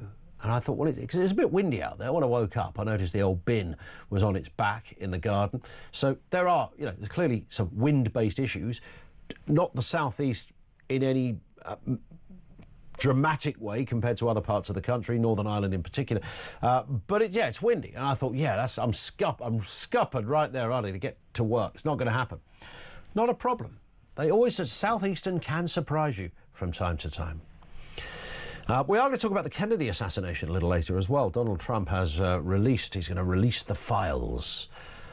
But be careful what you wish for when it comes to the files, because releasing the files doesn't mean all the files, and it certainly doesn't mean the ones you really want to read. It just means the remaining files of the ones they are allowed to release. I think I've got that right. We'll speak to one academic that's right across this as well. Sue says, I remember Kennedy's assassination very vividly, as it happened on the eve of my 13th birthday. I was excited to become a teenager at last, but my big day was completely overshadowed. As you can imagine, it was 6:30 p.m. our time. My dad had a shop back then and was clearing everything up, ready for the following day's trading. I was in the back room with my sister watching the BBC Tonight programme. They suddenly announced a newsflash that Kennedy had been shot. I rushed through the shop to tell my dad, who came hurrying through, and we all sat in shock watching the live news feed. Then Kennedy's death was announced, which was the biggest shock of all, as he seemed indestructible, says Sue in West Sussex. That is an amazing... I know it's about the death of somebody, but it's interesting when something so big on the political scale, and for the United States, huge. They had previous presidential assassinations, but many moons before that, of course. Don't go to the theatre, I think, was the advice back then. But this was huge because, as Sue says, Kennedy was indestructible. This guy, he had the looks, he had the charisma, he could speak. He was a little bit of a naughty boy. People kind of liked that a little bit, but he was very much respected across the political spectrum and never lasted that long, relatively, in the big job, of course, because in 1963 he was assassinated. And the idea that Sue remembers that so vividly, it's extraordinary. And I'm sorry day one of your teenage years was slightly overshadowed, Sue, by the death of Kennedy. We will speak about that a little later because, of course, the mystery surrounding it continues, and the speculation and the theories continue. In fact, they get ever more elaborate as time goes on. 0344 499 1000. On a more serious note, you take the point. We're talking about the radicalisation, particularly of young men. If you look at the kind of form, the horrendous murders we've seen, machete attacks, crossbow attacks, mass murder with knives. I mean, it's horrific. What has happened? There is a sense that the levels of violence, the thirst for violence and some sort of retribution of something or other has increased. really increased. We've lived through violent times before. We know the Victorian times weren't exactly tickety-boo when it came to personal safety. We also know the 1930s, you know, Brighton Rock and all of that. We know the 50s and the 60s, the mods and the rockers. So there's been eras where, you know, bad things have always happened. But I think this is a different era. This is an era of killing and barbarism on epic levels. Mike's in Surrey on this point of radicalisation. What's going on, Mike? Afternoon to you. Afternoon, Ian. I don't know if it's a question of radicalisation as a question as why are people so unstable these days? Yeah. I mean, apparently this... I can't even remember his name. It's been said so often. Let's not worry about his name, I think. Yeah. But apparently he wasn't radicalised by anything. He bought a book by Al-Qaeda to learn how to get a pointy knife and how to make ricin. But apparently he wasn't radicalised by it. I mean, he just he needed... I don't know whether I mean, again, you have to get... There's a lot of... I mean, social media is a tricky fish, as we all know, Mike, and there's various thoughts that he had a website of Al-Qaeda, which is classed as downloading, like pornography would be if it's illegal. And I don't know about the ricin. Apparently bought the different ingredients and tried to make it himself. Whether it was Al-Qaeda, apparently didn't have any religious affiliation at all. That came from the prosecution, but he was also equally, if not more, fascinated by child killings, like school shootings and stuff like that. I mean, this was one messed up character, right? Yeah, but there's the guy who carried out who ran over the people outside the mosque. Yeah, he was upset by watching the program about the three girls. That's right, yes. They're about the grooming, which is about the grooming gangs, of course. Yeah, and then the London Bridge thing. That's not radicalisation. That's just somebody's unstable. You can't call that radicalisation. I mean, you could say it's a radical thing to do in the same way that you could say any act of killing is an act of terror, but it's as distinct from terrorism. Yeah, but I wouldn't say it's radicalisation. It's an act carried out by an unstable person. Does that explain Southport in the same way? On a government website by Torbay and Devon's Safeguarding Adults Partnership, it says radicalisation could include feeling isolated, disconnected or marginalised from family, friends or community, lacking a sense of belonging, meaning or purpose, or having a sense of grievance. I mean, that's just nonsense. That now makes you radicalised. But would it be fair to say that all of those... you could have all of those traits and not be radicalised, but if you are radicalised, you've probably got all those traits. Well, yeah, I mean, that's a fair comment. But then to say why are we having an increase in youngsters being radicalised now? I mean, when the World at War came out in 1973, 30 years after the war, we didn't all go running around killing people after seeing it, did we? No, we didn't. I mean, but we are four clicks away from mass murder and rape videos. Yeah. So I mean, why weren't we all radicalised by seeing such horrors on our screens back in 1973? I mean, it was on. Is it about context? I don't know. I'm not trying to answer it. I'm just trying to wonder whether that could be an answer to that. Because I think when people watch, it just seems that we're so willing to say that the internet is the cause of everything now, and that the young mind now isn't able to cope with anything. And but is it the facilitator, though, Mike? You see, I don't think it's the cause. I think it might be the facilitator, though. It might be the place you go to feed the cause or address the problem. You'll find the chat rooms, you'll find the videos you want. So it wasn't create. You don't become. I think I could watch a gazillion beheading videos, not that I would ever want to, on social media. I don't think I would ever get the sense I want to behead someone. In fact, I can guarantee I would. There's always been people that have carried out these atrocities. The question is, why is there so many more? That's the question. Is it also, is there a kind of copycat thing, you know, the school shooting thing, which isn't completely exclusive to America, but kind of almost? There's a sense that, you know, Columbine is the obvious one that springs to mind, but there's been lots of others, and others that don't always make the news these days. There's a copycat sense of that, the disgruntled kind of former student or current student, again, marginalised, no friends, a loner, a loon, you know, somebody who had no relationship with their parents, who spent great deals of time on their own, suddenly, you know, decides, I know what I'm going to do, I'm going to go and shoot the people I used to go to school with. Yeah. I mean, the only reason we have so much knife crime is because we don't have access to guns. If we had access to guns... well, you do wonder, yeah. Is it that? Well, we would have a lot more gun crime. I mean, in America, they have a lot more gun crime. They don't have so much knife crime because they have access to guns. But they don't stop the gun crime because they have the National Rifle Association that will not stop the gun crime.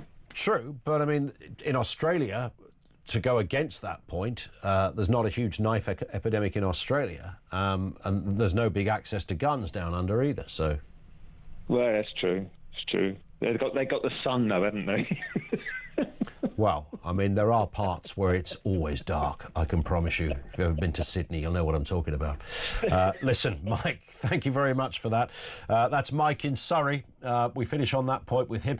Over to you, 0344 499 1000. On a slightly lighter note, we've got the Voice of Doom coming in a couple of moments. Is it day 11? Day 11? 12? Day 12, for goodness sake. Day 12 of the Voice of Doom. Can this pesky voice be won? There is no prize, by the way, but we'll try and get an answer if we can. We'll play you that voice, if you haven't heard it, on the other side of this.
This isn't failures of the state, whatever that might be.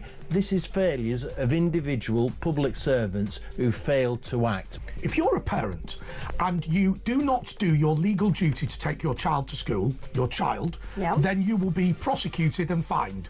Axel Rudiker Barnett was legally a child. Why is it that had he been under 16, his parents had failed to take him to school, they'd have been prosecuted, but failure to stop him knifing people to death has no impact on their parenting whatsoever?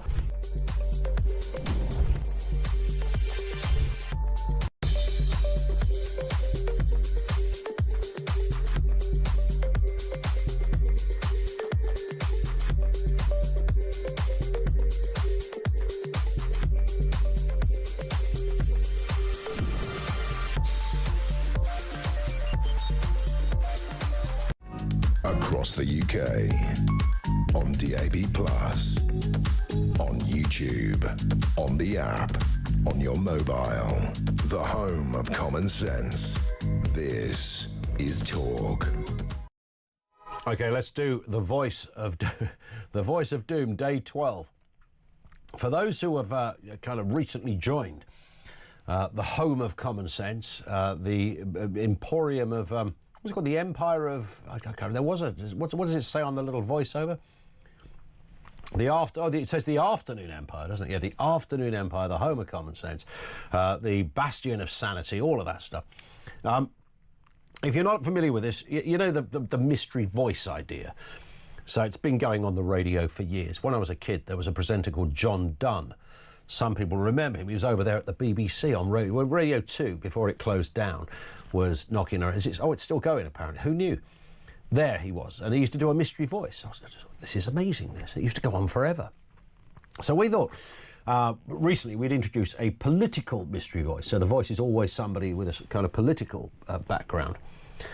And we had some real stinkers. And when I say stinkers, I mean really hard voices over the last couple of months, thinking no one's ever going to get this. And every time we played it, someone, bingo, no matter how obscure they were, could be an old German chancellor, it could be some congresswoman from Wyoming, somebody got it right within a day or two.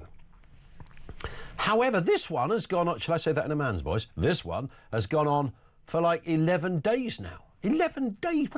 What's going on? This is crazy. So this is day 12. Day 12 of The Voice of Doom. And we're trying to find out whose voice is this. Give me hundreds of examples. It's not Andrea Jenkin or Hazel Blears, I can tell you that much. It isn't Angela Rayner. Although when you start to say names, you think, oh, it does sound a bit like... the only clue we've given is that this person has been referenced in the news over the last week or so. In fact, at one point on our own news, and I even had to mention her name while talking about that news story. So even though there might be a level of obscurity to it, based on your previous form, I thought someone's going to get this quickly. Day 12, here we go. Not a soul. If you think you know, don't phone in, by the way, because there ain't no prize. But you can message in if you want to give it a go. 87222. Here's the voice again. Give me hundreds of examples.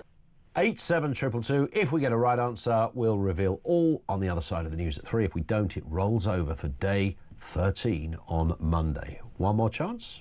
Give me hundreds of examples. 87222. It's going to go, isn't it? I can feel it. I can feel it. It's there in the weather, in the wind. I think Storm Airhead, whatever he's called, is bringing the answer to us. We'll find out in about 10 minutes.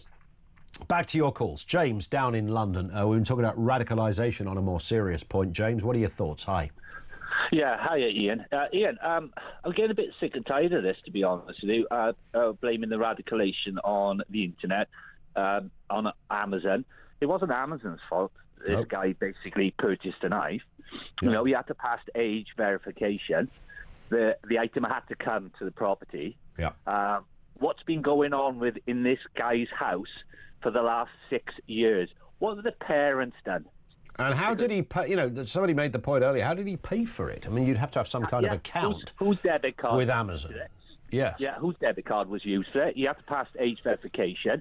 You know, the emails evidently weren't getting looked at. You know, packages coming to the house. You know, basically the week before. What happened with going to the school. I'm sorry, no, we've got to look at what happened in the house. How come this person was so full of hatred, so wanting to commit, in his own words, a white genocide? Where did all this hate come from? Yeah. I don't know about the word. Can I just qualify this? Not for any reasons of resistance, but just for a matter of fact. The white genocide thing, that wasn't mentioned in the court anywhere. I've heard it said on social media, and now I've heard other people say it.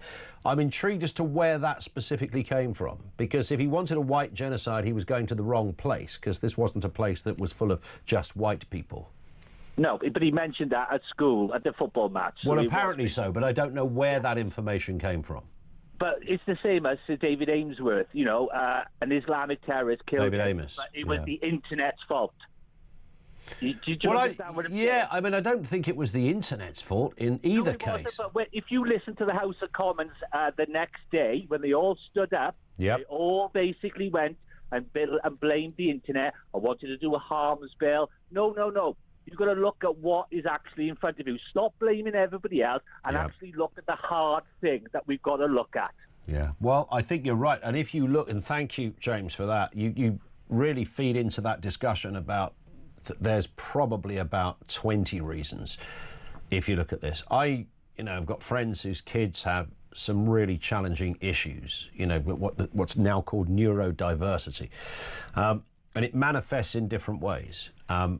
And all of those ways are extremely difficult for the parents. I mean, really challenging. And in some cases, I mean, beyond anything you can imagine having to cope with as a parent.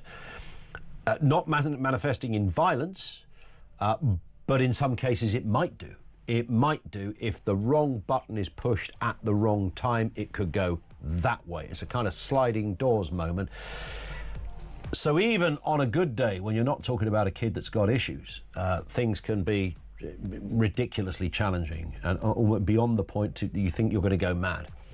I don't know, that's not an excuse for this monster, by the way, but I'm absolutely sure it'll be one of the factors that's raised on this. We will try to get more calls and comments on this as well in the next hour, as many as we can. James, thank you, in London. Radicalisation. What is behind the radicalisation of young men? 0344 499 1000. We'll talk the Kennedy assassination. The papers are going to be revealed. And the voice of doom. Who is this? Give me hundreds of examples. Come on, get it together, kids. 87222 if you think you know. Hopefully an answer on the other side of the news at 3.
Across the UK, on DAB+, on YouTube, on the app, on your mobile, the home of common sense. This is Talk.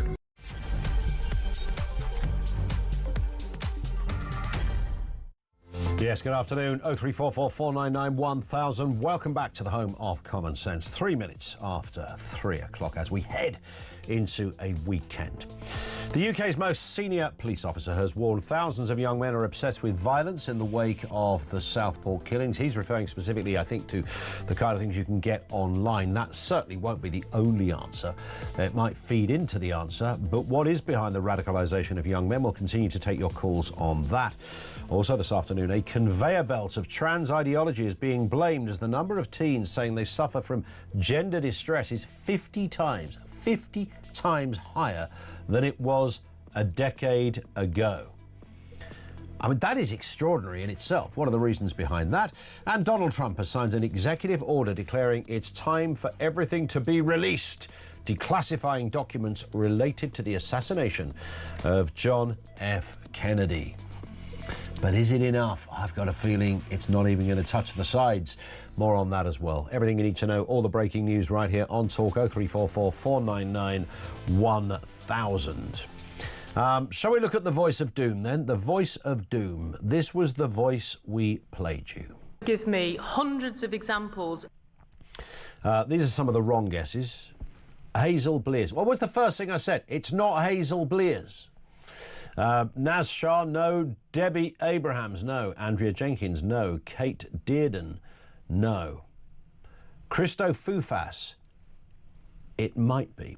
I'll come back to that. Tulip Sadiq, Deanna Davidson, no. Lisa Nandy, no. Lucy Powell, no. Christo Fufas, it is not Christo, but he can do that voice. I know that much. Can we hear it again, Amy? Let's have a listen. Give me hundreds of examples. Oh my God, that does sound a bit like Christo, doesn't it? It's just there at the end. One more time. Give me hundreds of examples. Oh my God. Yeah, there you go. It's Christo. Job done. No, it's not. No one has correctly guessed. Is that right? Oh, I see. Somebody has correctly guessed. Somebody has correctly guessed, but we don't have their name, which means we have to report that person to Ofcom for not obeying by competition-based rules. Could involve a prison sentence. And in the current world we live in, I think it might do. So we have no name. It carries on till Monday, day 13 on Monday. I love this, I really do. Let's move to this. British children are 50 times more likely to experience gender distress than a decade ago, a new NHS study has shown. In 2011, only 200 under 18s identified as transgender or with questions over their gender, compared to 2021. This is the 10-year measurement, where over 10,000 had the same questions. The study also found a significant increase in girls identifying as boys and a link between gender questioning and autism or mental health issues. Stephanie Davis-Arai is with us, founder of Transgender Trends. Stephanie, afternoon to you. We can talk about wow, look at those figures, but in another respect, they don't surprise me. I can absolutely see how probably 9,500 of those figures came in the last year of that survey. Well, we've been seeing this rise since around 2015. That's when it started, and it started, coincidentally perhaps, with the push of transgender ideology into schools through transgender organisations like Stonewall, and there's been a huge proliferation of these so-called LGBTQ groups now providing schools resources under the guise of anti-bullying, it used to be, and now it's through relationships and sex education, and increasingly through mental health resources. But, we have this idea that's being presented to children as fact, which is that everyone has a gender identity, some sort of inner gendered soul, and that is the definition of being a boy or a girl, and it's not to do with your biology. Yeah. This has been taught as fact. So children are being taught to understand what are actually quite normal and quite common feelings of distress and confusion at puberty and during adolescence as meaning that they are transgender, and they are fully encouraged to do so through these groups online, through the media, through everyone who's funding these groups, including the government, the previous government, through children's charities, through local councils. children can't get away from this idea that gender, you know, they have a gender identity. It's a good thing to do to explore it, to find out if they're a girl or a boy. Teenagers don't need this. It's a time of upheaval and confusion anyway. So why we're introducing this as a, you know, what adolescents have now is a new way of conceptualizing normal adolescent problems. I mean, it's criminal in many respects, Stephanie, because, of course, what ultimately seems to happen, and I'm not disputing there are kids who grow into adults who have a confusion over their gender identity. Nobody would want to cause harm to those people. Nobody would want to say that they are, you know, making it up. There's clearly going to be some people who have question marks. But just not all people. And the idea, as you rightly point out, that kids going through pretty standard rudimentary experiences at puberty are then not just acknowledged but actively encouraged to say, oh yeah, you're probably a boy then. It's like, what? Hang on, whoa, who said that? What? I'm a boy? I was just wondering. But that is the problem, isn't it? We're living in a really curious world where the system, to put it that way, doesn't seem to offer up the option to those kids that maybe that isn't the case. Well, and it's completely undermining of reality and a sort of basis of reality that really children need that foundation of understanding to grow up and to be anchored in the real world. And the reality is you're either male or female, and that can't change. But it's transphobic to say that now. And children are also taught this, that if you don't believe in this idea of having a gender identity, then you're some kind of a bigot, including parents. So it's harmful on so many levels. It's creating such distress and devastation, actually, in families. Families being split apart by this, and children becoming really indoctrinated into ideas where parents are saying, it's as if my child joined a cult. They're just repeating mantras that we see all the time. And so I think it's incredibly harmful psychologically for every child, because it doesn't give them that basis of reality. And, you know, the mental health, good mental health, is really predicated on an understanding and an acceptance of reality, not a split between mind and body, which is what we're encouraging. I'm really concerned that it's now going into schools through mental health resources, because that's a big thing in schools now, post-COVID. And this sort of idea of gender identity is being slipped in just through another route now. So I'm very, very concerned about those mental health resources and how it's being practiced in schools. Because, of course, if you introduce a child to a mental health condition, it's the same, you know, we're all human, we all do it. We all immediately think we've got it. You know, it really is, you know, at that time of life, and it's not surprising that it is the most vulnerable children who are getting caught up in this, you know, the ones with existing mental health issues, the ones, you know, children from care homes, autistic children, gay and lesbian children who are struggling with their sexuality. Yeah. It's all of those groups, which is obvious that it would be. I've lost count of how many calls we've taken from, and I can think of a couple fairly recently of gay callers who, two female gay callers who said that they were told that they're probably not gay, they're probably a boy. Which is really like, transing away the gay, isn't it? Where is, well, what's the deal there then? Why would somebody in authority, as far as these people who were kids at the time, this only goes back a couple of years, why would somebody tell them that? Why could they not just be gay? You're not a same-sex attracted girl, you're a straight boy. Yes, that's a very bizarre way of looking at it. That's a phobia in itself. It's extraordinary. Yes. Listen, yes. Stephanie, we will sadly have to speak again. I say that kindly because this story doesn't go away. Stephanie Davis-Arai, who's the founder of Transgender Trend, I sort of wonder as well. We're talking about the radicalisation of young men, and if you want to have this discussion sensibly and intelligently, then you have to kind of dip your toe into all sorts of water here. At the very extreme end of radicalisation, you have an absolute animal that carried out the Southport attacks.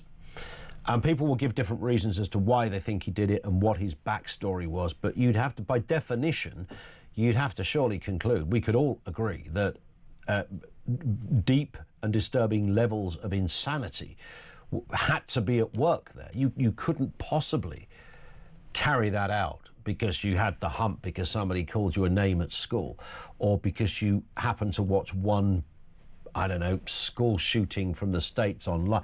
There's got to be a number of things going on there.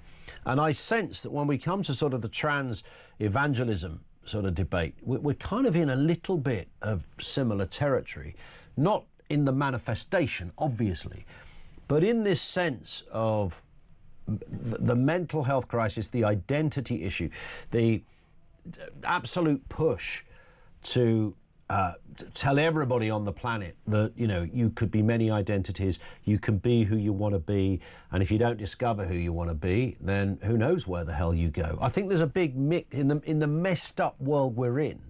There's a big mix here, and we're talking here. I mean, you can talk about terrorism, and CAF makes a point on social media, on Twitter. He says, Mr. Collins, all terror attacks on our streets, bar one, which was Joe Cox, have been committed by first or generation immigrants from the third world. Until people are prepared to talk about it and deal with it, nothing will change. And remember, they make up 10% of the population. I think you could take it almost more descriptively, CAF, and say, well, actually, we're talking about Islam here. There's a shed load of immigrants in this country that don't do that. And when I say Islam, I'm talking about politicised Islamism. I know some people don't like the distinction. You'd have to be a nutter to not recognise the distinction. Of course there is. That's absolutely correct. That is terror attacks. When we're talking about crossbow attackers or people who walk into schools or do horrible things on buses or wherever it happens to be, the lone assassin, as it were, which is the point that Starmer was trying to sort of redefine this week. Do we change the name of what terrorism? I mean, does it matter in many respects? It's all sort of terror. It's all, by definition, you know, it's a reign of terror, whoever you happen to be in for whatever reason. But we should have a nod to the reasons. The person that carried out the Southport attacks, according to the prosecution, not the defence, the prosecution, they could find no evidence that he was affiliated to any one religion or ideology.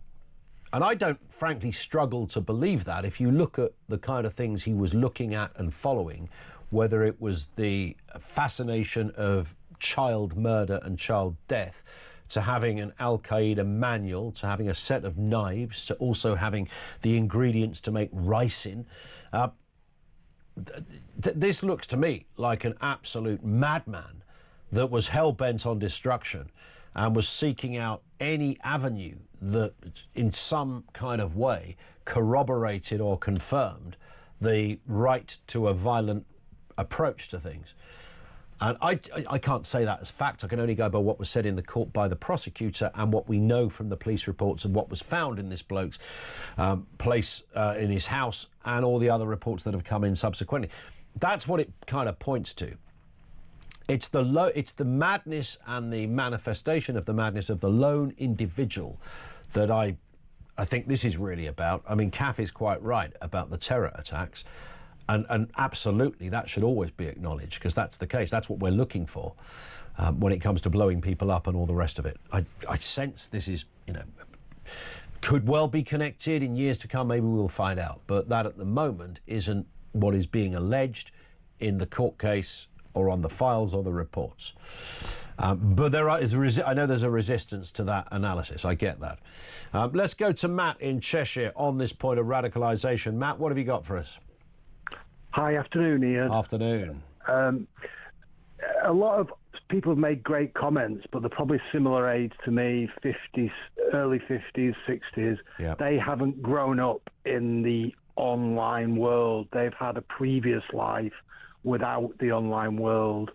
So I will say that online lives, phones, algorithms, silos are creating identikit personalities, leading to lack of personality, individuality and self-confidence in young men and women. So they're flailing around for anything that they think makes them tough, robust or interesting, leading to radical trends like gym body obsession, trans, incel, gangs, and extreme politics. Throw into the mix the side effects of cannabis overuse. Add to that, they have been bombarded with identity politics from weak, bitter left-wing politicians that want them in groups of victims. As somebody that grew up with the final days of discipline in the home and at school, it is the absolute cornerstone to character creation in males. If you let them run their mouth, their hands will likely follow. Yeah. And education is run by liberals. Most therapists are likely liberal. What we need is a new age therapy for men that does not involve the establishment or university-educated middle upper class therapists. Yeah. Well, we've tried to tackle problems by kind of pointing the finger at men and all men. So we have, domestic violence and abuse of young women and girls, clearly a hugely important issue, should always be talked about. But one of the ways to deal with that by the so-called experts is to almost emasculate young men. If we take away your masculinity, then you won't have a propensity to somehow, beat up your partner. Well, men who are hell-bent on beating up their partner, I don't think it's going to make a world of difference what you do in terms of programs at school. But what you will be doing in the meantime is affecting the 99% of other men that would never do that by telling them that they're good for nothing clowns. I was going to say something else then. And masculinity is a toxic word.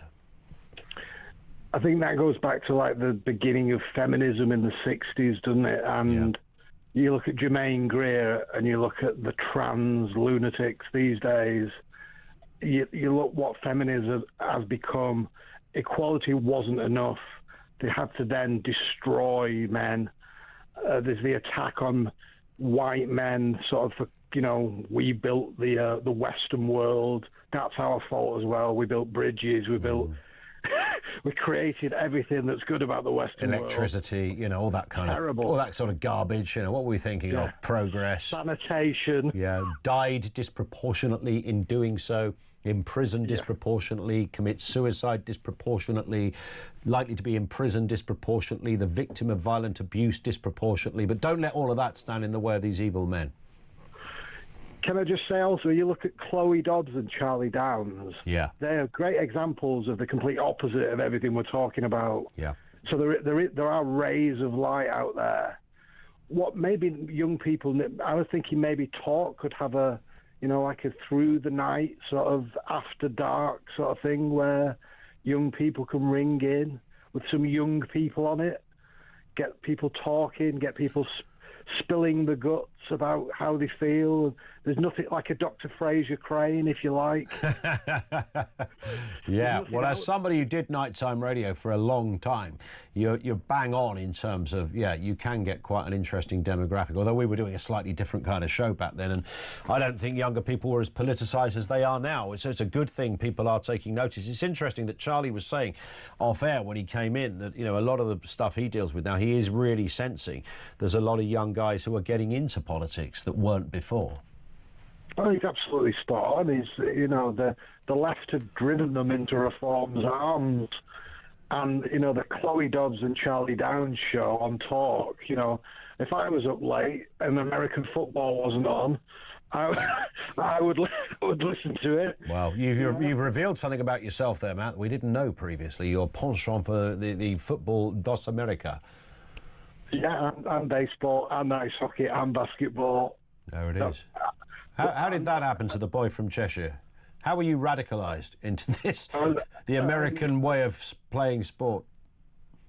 Probably, I think, comics, Bazooka Joe, Bubblegum, and, Oh, Bazooka Joe, Bubblegum. It's a shame you can't get Bazooka Joe. Did you ever send off for anything, Matt, from the Bazooka Joe thing? I did. I got some, comics, and I even had a Bazooka Joe T-shirt in my early 30s. I think I might have sent off for the X-ray specs, I think. Are you wearing them now? I've never stopped wearing them since I was since I was 6. Love it. Listen, Matt, thank you for that. Yet again, once a week, we sometimes end dipping our toe into retro territory.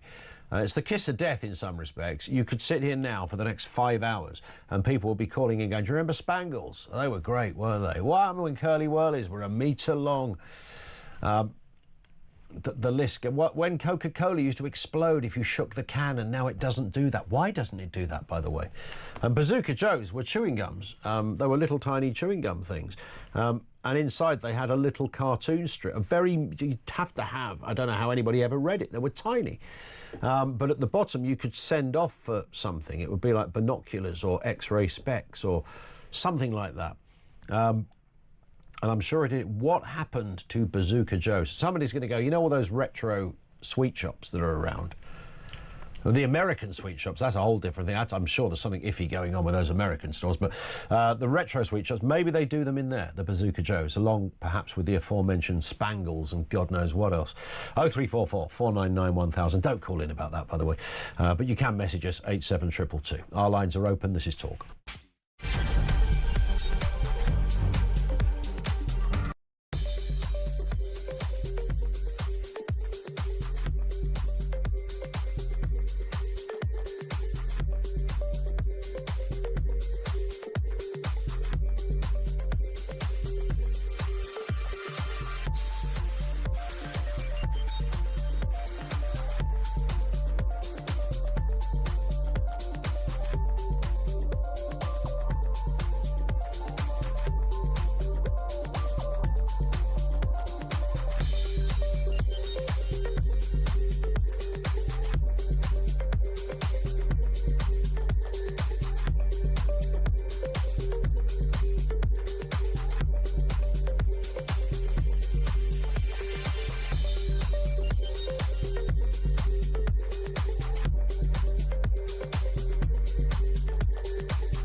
Government borrowing costs hit a 27-year high, and the pound is taking a pounding. Gloomy economic data is expected to show inflation and growth are off course. Let me ask again, and can you please be clear? Will Rachel Reeves be your Chancellor for the duration of this parliament? Rachel Reeves is doing a fantastic job. She has my full confidence. She has the full confidence of the entire party. Can Rachel Reeves hold on as Chancellor?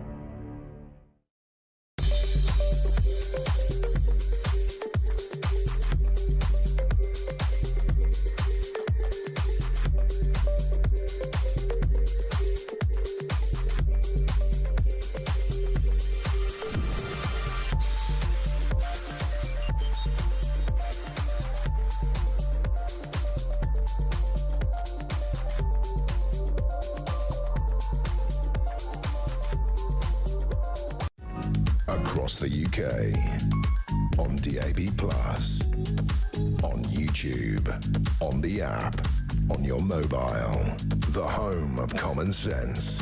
This is Talk. This one comes in from Becky, who says, I also remember the assassination of JFK. As a 6-year-old, I was sitting in front of the TV as my mum was cooking. Suddenly, the programme was interrupted with the news. I ran to tell my mum that the programme had changed. She came in the room and fell to her knees. And the reason I think those are quite powerful is because something that it seems in some respects so long ago, it's like when you talk about the war, and and all the horrors of the war, and you forget that, you know, there's a lot of people around that were there. But in another respect, it seems like something was 300 years ago. But yeah, those are the moments that kind of define this. I remember being on air when Princess Diana was killed in a car crash.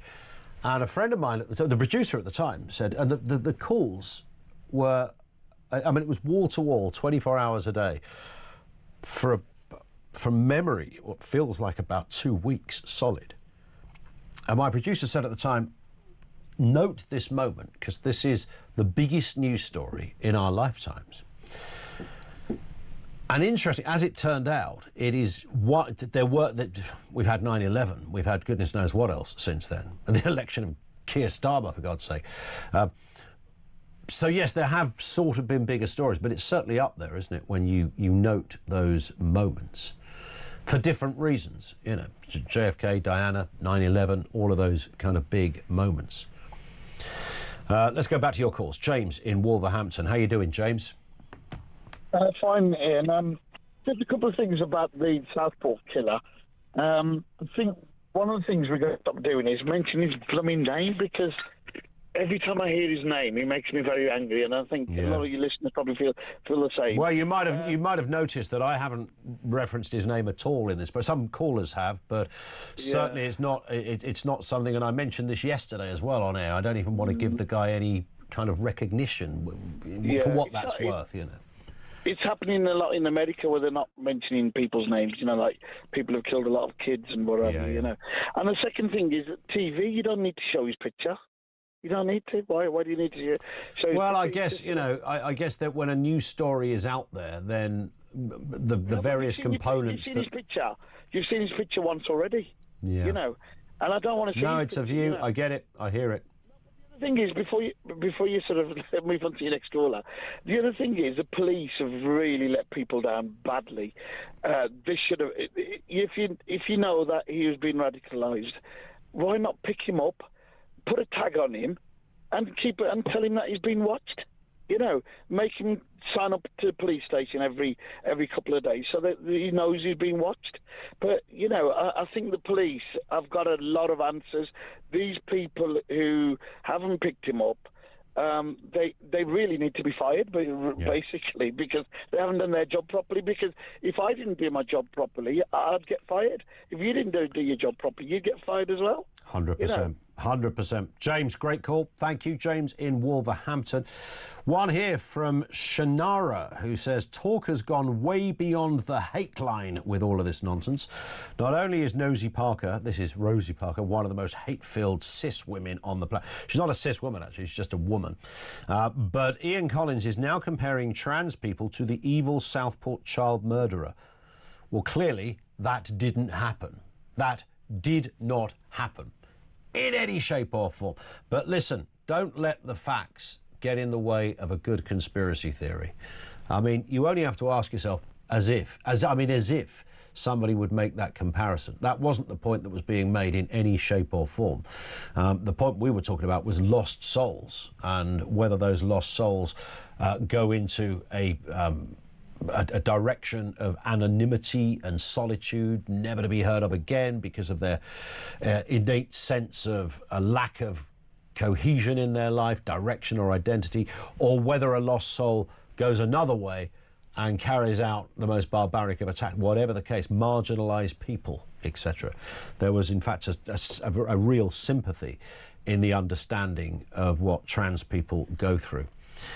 0344 499 1000 is where you'll find us. Back to that issue of masculinity. Kate in Warwickshire says, I think the original wave of feminism served a great purpose. I'm quite delighted I can, for instance, have a credit card or a mortgage without my dad or husband having to sign it off. Really? You still do that? However, this current wave has certainly lost its way, including men who say they're women. It's just insane. It is insane. The problem is, I don't know what the name of what branch of politics it is, really. It's sort of a bizarre, extremist, left-wing, Marxist ideology. I'm not using any of those terms as cheap pejoratives. I'm trying to identify where I think it comes from.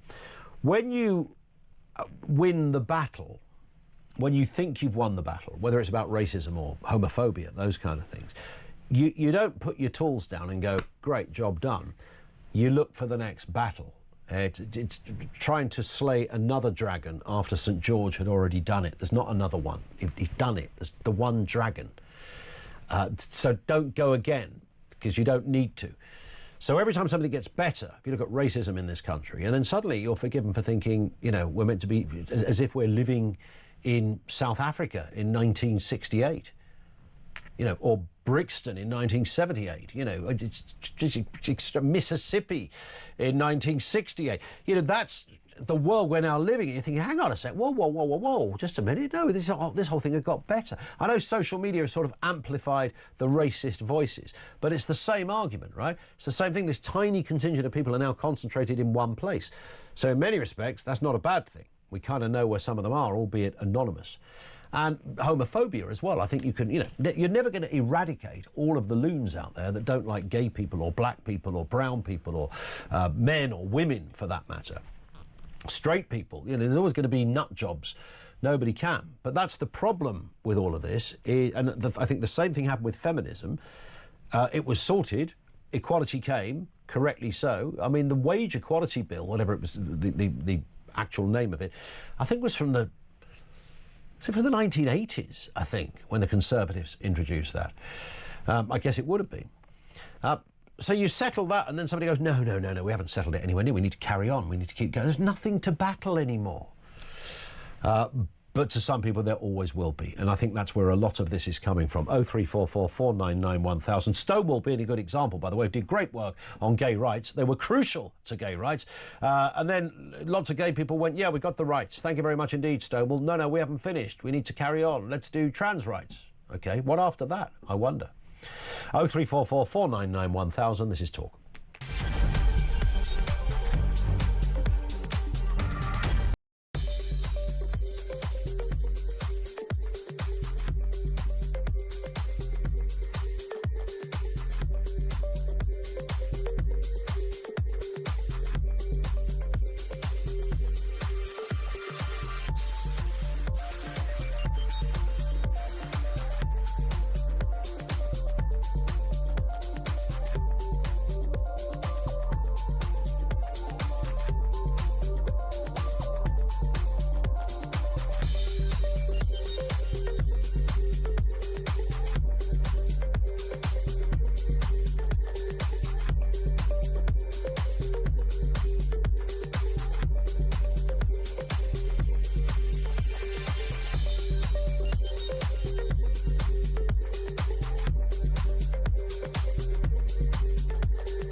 Across the UK, on DAB+, on YouTube, on the app, on your mobile, the home of common sense. This is Talk. Can I just say, we did the Voice of Doom a little earlier, of course, and somebody did message in with the right answer, but didn't leave their name. Now, what we didn't really bank on was the fact that other people messaged in with an answer and didn't leave their name, so we're now thinking it's them. So I can tell you it's not Rebecca Long-Bailey, it is not Andrea Jenkin. Who was the other one? I'm sure there was another. Rebecca Long-Bailey, Andrea Jenkin, Liz Truss, it is not. It's not Susan Hall either. It's not Claire Short, nor is it Lucy Powell. They are not true. They are not the right answers. Dan in Kent says, we all know that JFK was killed indirectly by the Chicago mafia boss. Let's move on. Apart from those that don't think that, of course. It's Dan from anywhere apart from... Yeah, great common sense from you, team, and ultimately fantastic viewers. Thank you, Dan, for that. Let's go to a call on JFK. We're going to speak to an academic on this point in a second. Michael is in Chester. Michael, what have you got for us? Morning, greetings, Ian. Hello. Nice to speak to you. You too. Do you remember a guy called Jim Garrison back in the 1960s who was investigating it? I wasn't born, but I've heard. Yeah. I think I might have heard of Jim Garrison. Yeah. Yeah, and he said there will be a man somewhere that'll know the truth, what happened. Now, I've got a good eye for scrutinising things, you see. I've got very sharp eyes. Okay. And I watched that footage loads of times. It's the guy in the car that killed him. I watched that. If I could split the telly in half and give you one half, and that would be full proof that I can tell you exactly when he's going to pull the trigger. It's not a normal gun. It's a different format of gun. It's a silencer. It was very fast. And what happened, it was not the driver, so he got JFK at the back. Yeah. Then you've got his wife. Then you've got the driver. Then you've got the guy sitting next to him. They are part of the CIA. They were on it. I mean, the film gives you everybody's out to get him, but it wasn't. It was just the CIA. Michael, could I just say, I mean, you wouldn't be disappointed if I told you that lots of people have had that theory. Probably, yeah. But would his wife, Jackie, and like others not have spotted it? No, because the guns came after. The shots came after, because remember, when shot JFK, nobody panicked because it was a silencer. And his wife was too busy trying to save his life. Nobody expected. But wouldn't she have seen the fella in the passenger seat? No, it was too fast. It was remarkably too fast.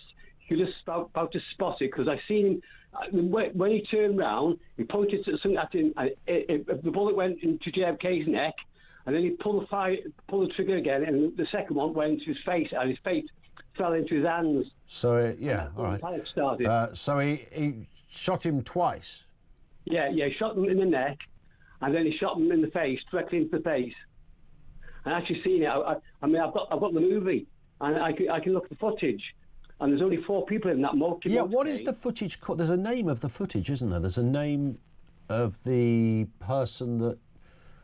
What's it called? Because people often go, yeah, you can see the news footage, but if you watch the... Oh, somebody's going to message us in on 87222. The name of that footage, Adam, if somebody messages in, there's a name, it's got a Z, I think, in the name of whoever filmed it. It eludes me at the moment. So do you think it will ever come out then, Michael? No. Because they would have gone a lot way to do all that job they did, to go public on it. They're trying to keep things quiet. Things that mankind not supposed to know. Modern man is not supposed to know a few secrets that's going on in this world. We'll never be told. We'll never understand it. We're not ready for it yet, you see. So they try to keep it quiet, because there's some people there like to talk about what's going on there, and they shouldn't be allowed to talk about it. It's not their duty to do it. They're going above their station. They shouldn't be doing it.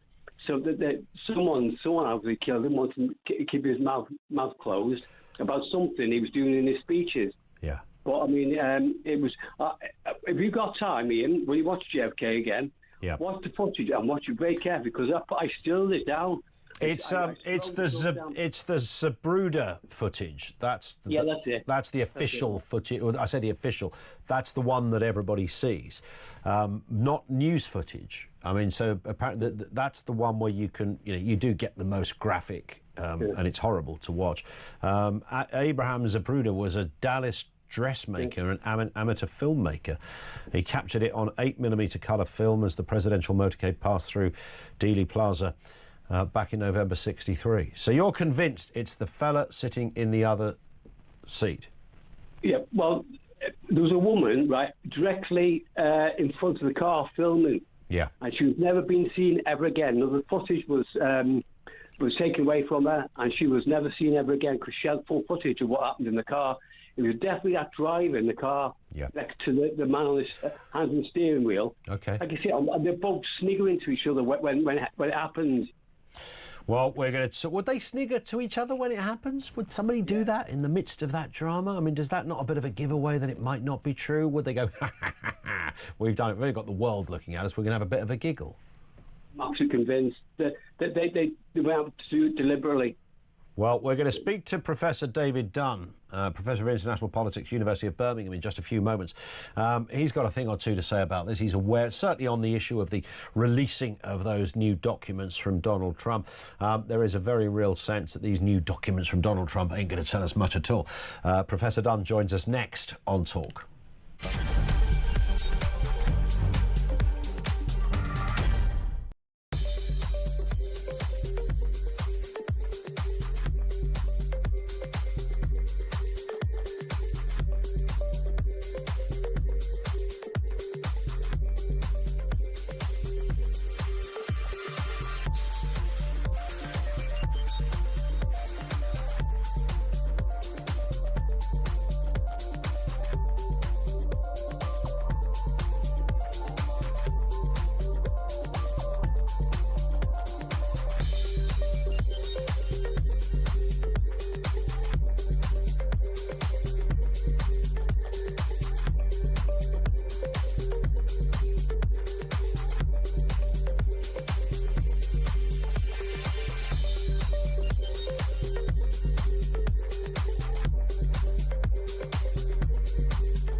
the very least, force this little to sit in the dock and face the music and listen to the harrowing statements of the victims whose lives he either snuffed out or ruined. Don't forget, you've got parents there whose little kids have been maimed and killed. Their lives ruined too. Put him in the dock and make him do it. And if he doesn't like it, stick him in a straitjacket, put a gag on and force him. Force him. Why are we always so weak?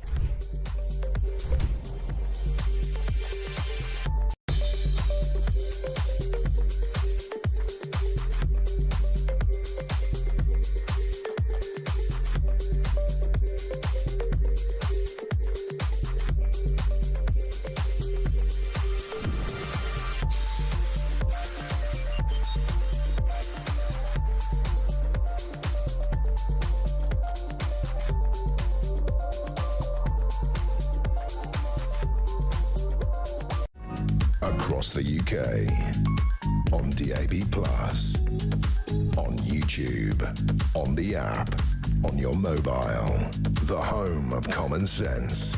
This is Talk. 4:45, this is Talk. So, it was the 22nd of November 1963 when the newsreader Walter Cronkite delivered news of one of modern history's most shocking events. From Dallas, Texas, the flash, apparently official, President Kennedy died at 1 p.m. Central Standard Time, 2 o'clock Eastern Standard Time, some 38 minutes ago. Interesting how many people listening remember that and have got their own stories of where they were and what they were doing when they heard that news. To this day, though, mystery and conspiracy theories continue to surround John F. Kennedy's assassination, but now former US President and now current US President Donald Trump has signed an executive order declaring it's time for everything to be released, declassifying documents related to the incident. Lastly, sir, we have an executive order ordering the declassification of files relating to the assassinations of President John F. Kennedy, Senator Robert F. Kennedy, and the Reverend Dr. Martin Luther King Jr. That's a big one, huh? A lot of people are waiting for this for years, for decades. Trump is hilarious. Yeah, that's a big one, right? Yeah, well, yeah. Depends what it says.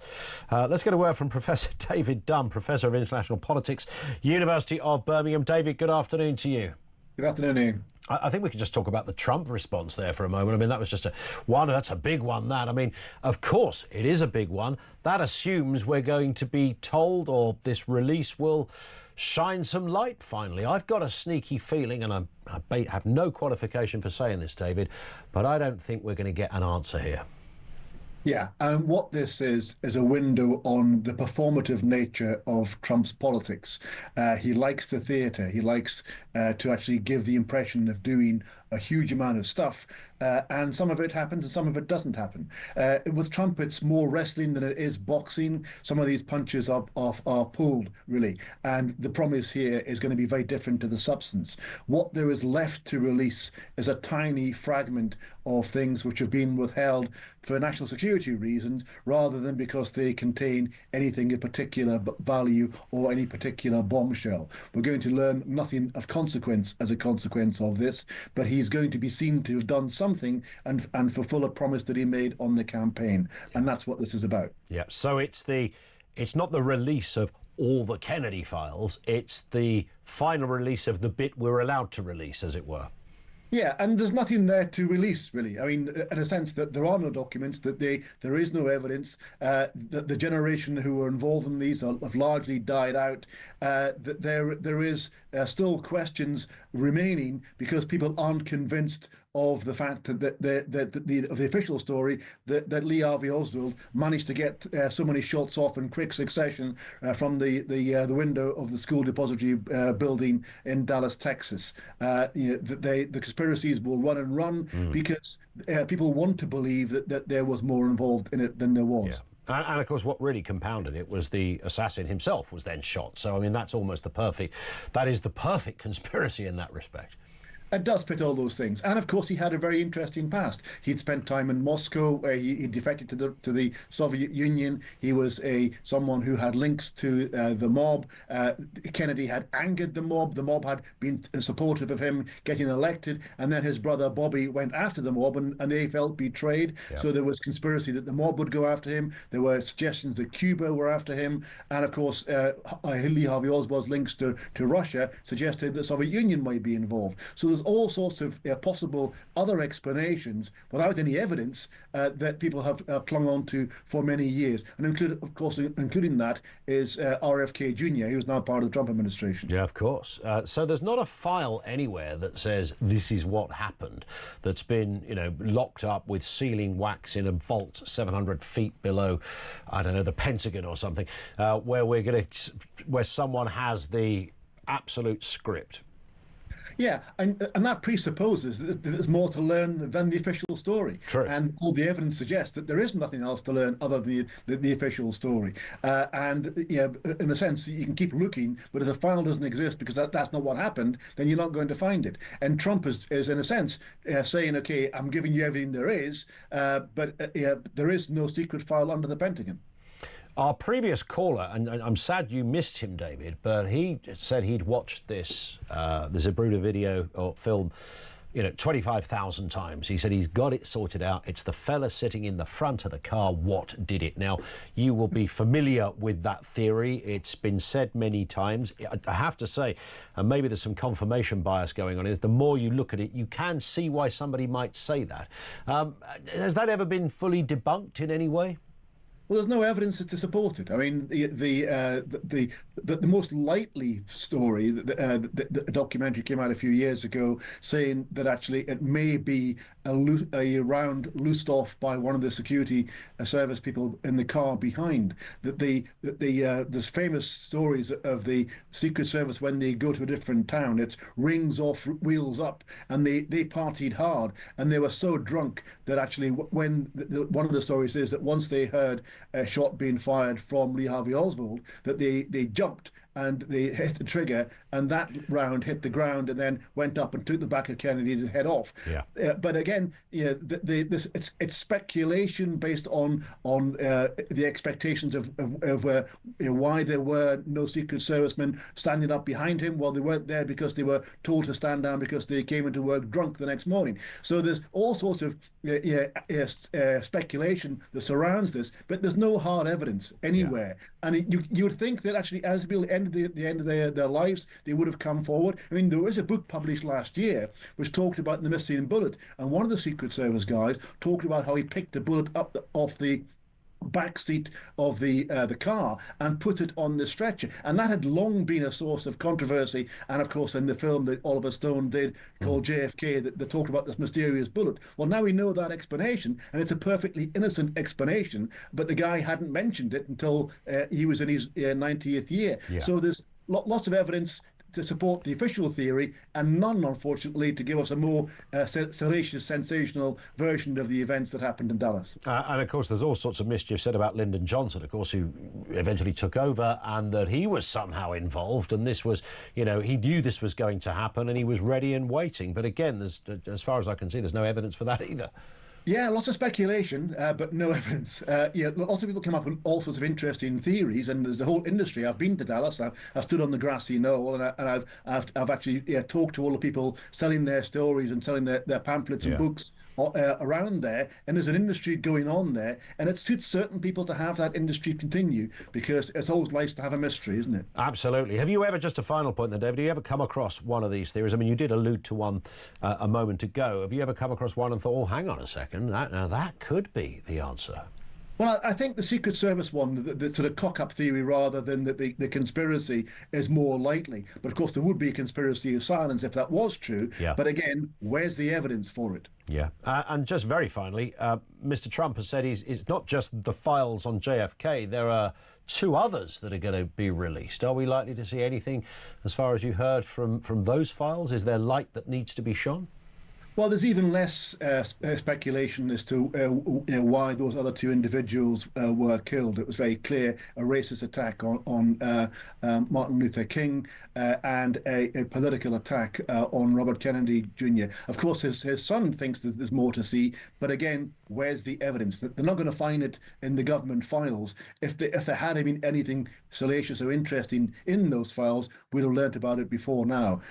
What you're seeing now is a release of documents just to tick a box and to fulfill a promise, rather than to tell us anything we didn't know already. Indeed. We'll watch with interest, but not hold our breath. David, great to have you with us. Thank you, sir. Appreciate your time.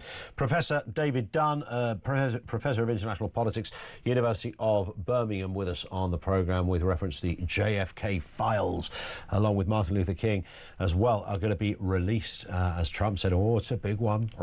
This is a big one. And we waited decades for this. But nothing likely to be in the files. That's rather interesting, isn't it? And slightly disappointing. We never get... You'd think by now... wouldn't you think by now that surely somebody in the world of... I was tempted to say AI, because AI is a bit of a kind of go-to answer for everything that's unexplained. We'll just use AI, that'll sort it out. But I mean, even pre-AI, if you look at the experts, forensic possibilities and capabilities, you might think somebody would look at that Zeebrugge film and go, well, clearly the bullet came from there. That's a fact. We can see from the film. I mean, the film's a little grainy, but it's not unwatchably grainy. There's something to see there. Jonathan Gullis is a former Conservative MP and by definition, therefore, is clearly in receipt of all sorts of secrets, like the JFK assassination, Jonathan. I'm deeply disappointed to hear there's not going to be anything special in the file. Yeah. Like everyone, I've watched the films, I've read the books. I was, last night on Twitter, they were saying that the driver maybe was the one who shot him, and now we're being told that it could just all end up being a bit of a bore fest. The more you watch the video, whatever theory someone has given you begins to make sense when you watch the video. So you go, yeah, it looks like the driver. It's the driver. And then somebody goes, no, the bullet came from the shops over the other side. And then you go, well, actually it did, because his face moves in a funny way. What I love, Ian, is the file will come out, there'll probably be nothing in it, and so there'll be then further conspiracies to suggest that the stuff that should have been in it's been taken out, or it's been covered up, things that President Trump saw in his first term's been removed, knowing that he was going to release it in his second term. Well, that's the thing. Do you get to know everything when you become the president? I remember somebody asked Jack Straw when he was Home Secretary. Did he ask for his... When he was a student, he was an agitator, right, Jack Straw? He was out there on the lines, he was causing trouble, he'll tell you all of this. So he would have been on a list. So somebody said, well, you're the Home Secretary, have you checked your own file? Because you'll be able to see how well they do the job. You'll be able to read it and say, well, that's true, that's not true. And he said no. I mean, that's the first place I'd look as Home Secretary. Definitely. You'd be right down there. Well, at Conservative campaign headquarters, they allegedly do these deep dives on us, and if I ever become chairman, the first thing I'm doing is asking for whatever file they allegedly managed to magic up on me. Yeah, you want to get it. I need to know. You need to know. Jonathan, what's happening after 4? So, obviously, look, it's Southport still dominating, understandably. There has been the almighty mistakes from the police, Prevent, education sector, whatever. I'm just so shocked. I, like everyone else, I was crying with my children last night, having read the horrific things, and I can't begin to imagine what those families are going through, and let alone will they ever recover from it. But I think we're in... I just think that people need answers, and the Prime Minister